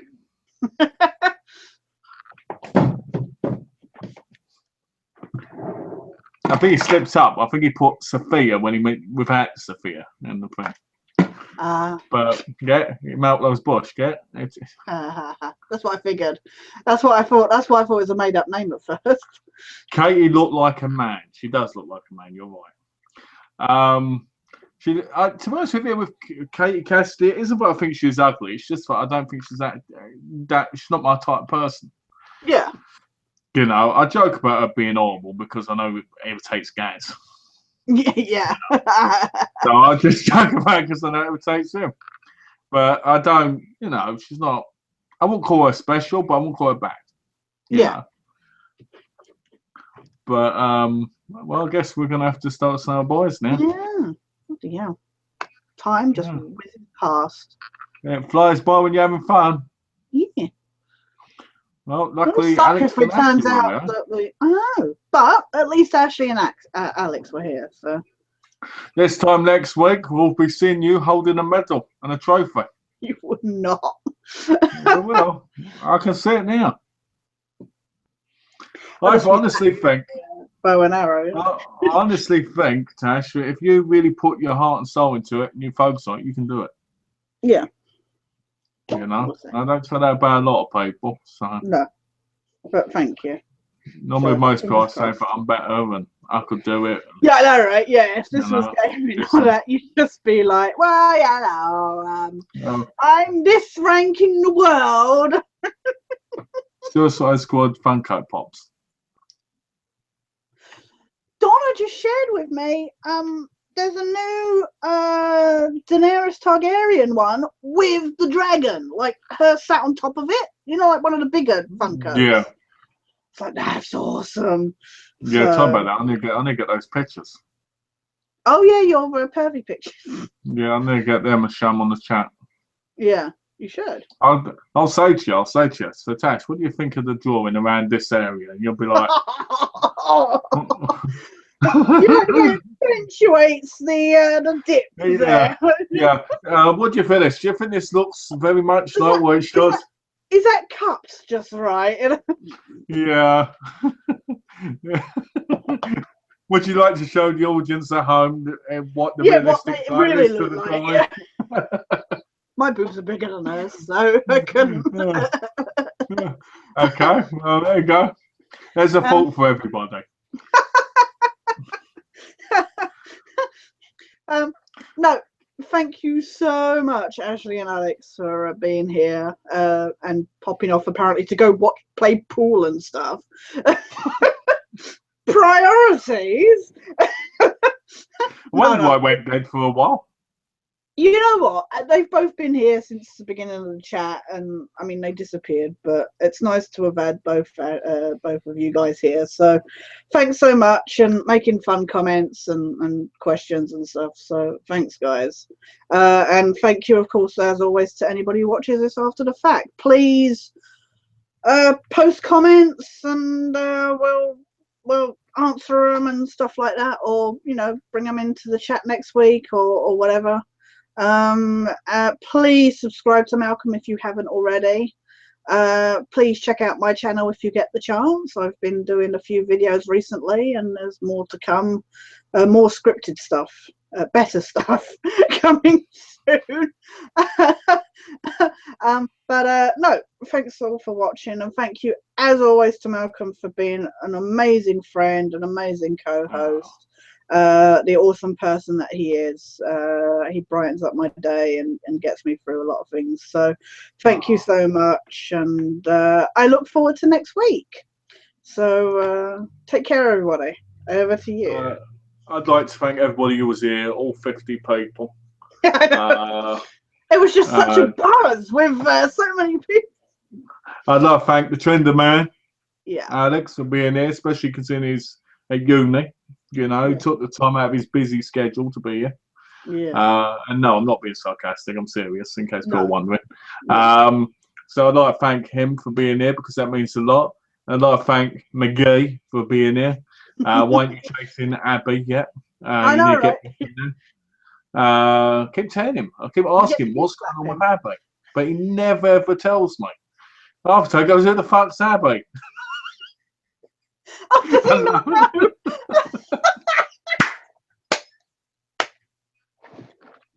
Come on!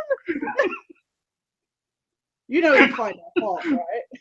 Oh, it's so funny. Of course it was. It's just so funny. I just like cracking that joke every day.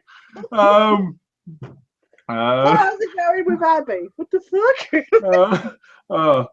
What's it? Fun chat. Thanks, Malcolm Tash. That's Ashley. And Alex says, go get them, Tash. Speak to you guys soon. Speak to you soon, Alex.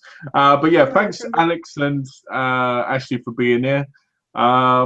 I thought we might have seen John and some other people. Who is Abby? Yeah.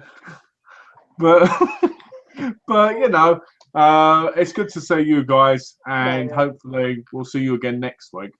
And Alex, me and you need to talk. I'm sorry if I haven't been in contact. It's just been hectic, you know, with gaming and everything, and I've been trying to get mine sorted and stuff. We'll have to do zombies sometime. Yeah, we will. Let us know when you're free, and we can do it. Yeah. Preferably on Wednesday or Friday. Yeah. What was I going to say? Yeah, so guys, if you haven't already, please subscribe to Tash. Tash has great videos. If you're an X-Files nut, you'll enjoy them even more. If you live Brave X-Files, then you'll enjoy them.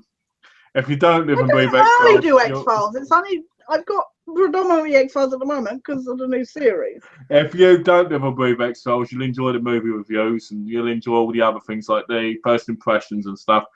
The first impression videos, in my view, are some of the best gaming videos I've ever seen. Oh, they're not. And I'll tell you why. It isn't because the production, it isn't because of the editing of that. It's because of the comments, you know, you make. Yeah. And like the bit at the end of Just Cause 3, where you're like, I think we're going to stop it there, guys. I don't know why, but that bit cracks me up every time. And it's just a normal bit. I don't know why.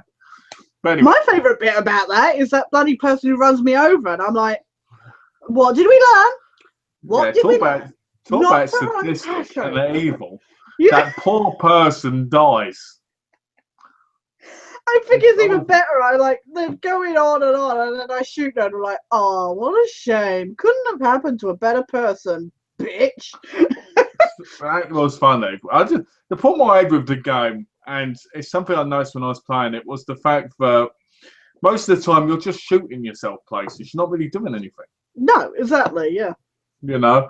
But anyway, yeah. If you're aware, please subscribe to Tash. Great friend, awesome person, and possibly a new archery champion. If you want to see Tash become archery champion, put down below in the comment section. Archery champion 2016. Right? We're gonna start a group. I'm starting a Facebook group later called Tash for Archery Champion. All right. I shall put a link down below later, and there will be a picture of Tash holding the bow and arrow like this. So as always, guys, thanks for watching and thanks for joining us, and we'll have to catch you next week. Tash videos are good.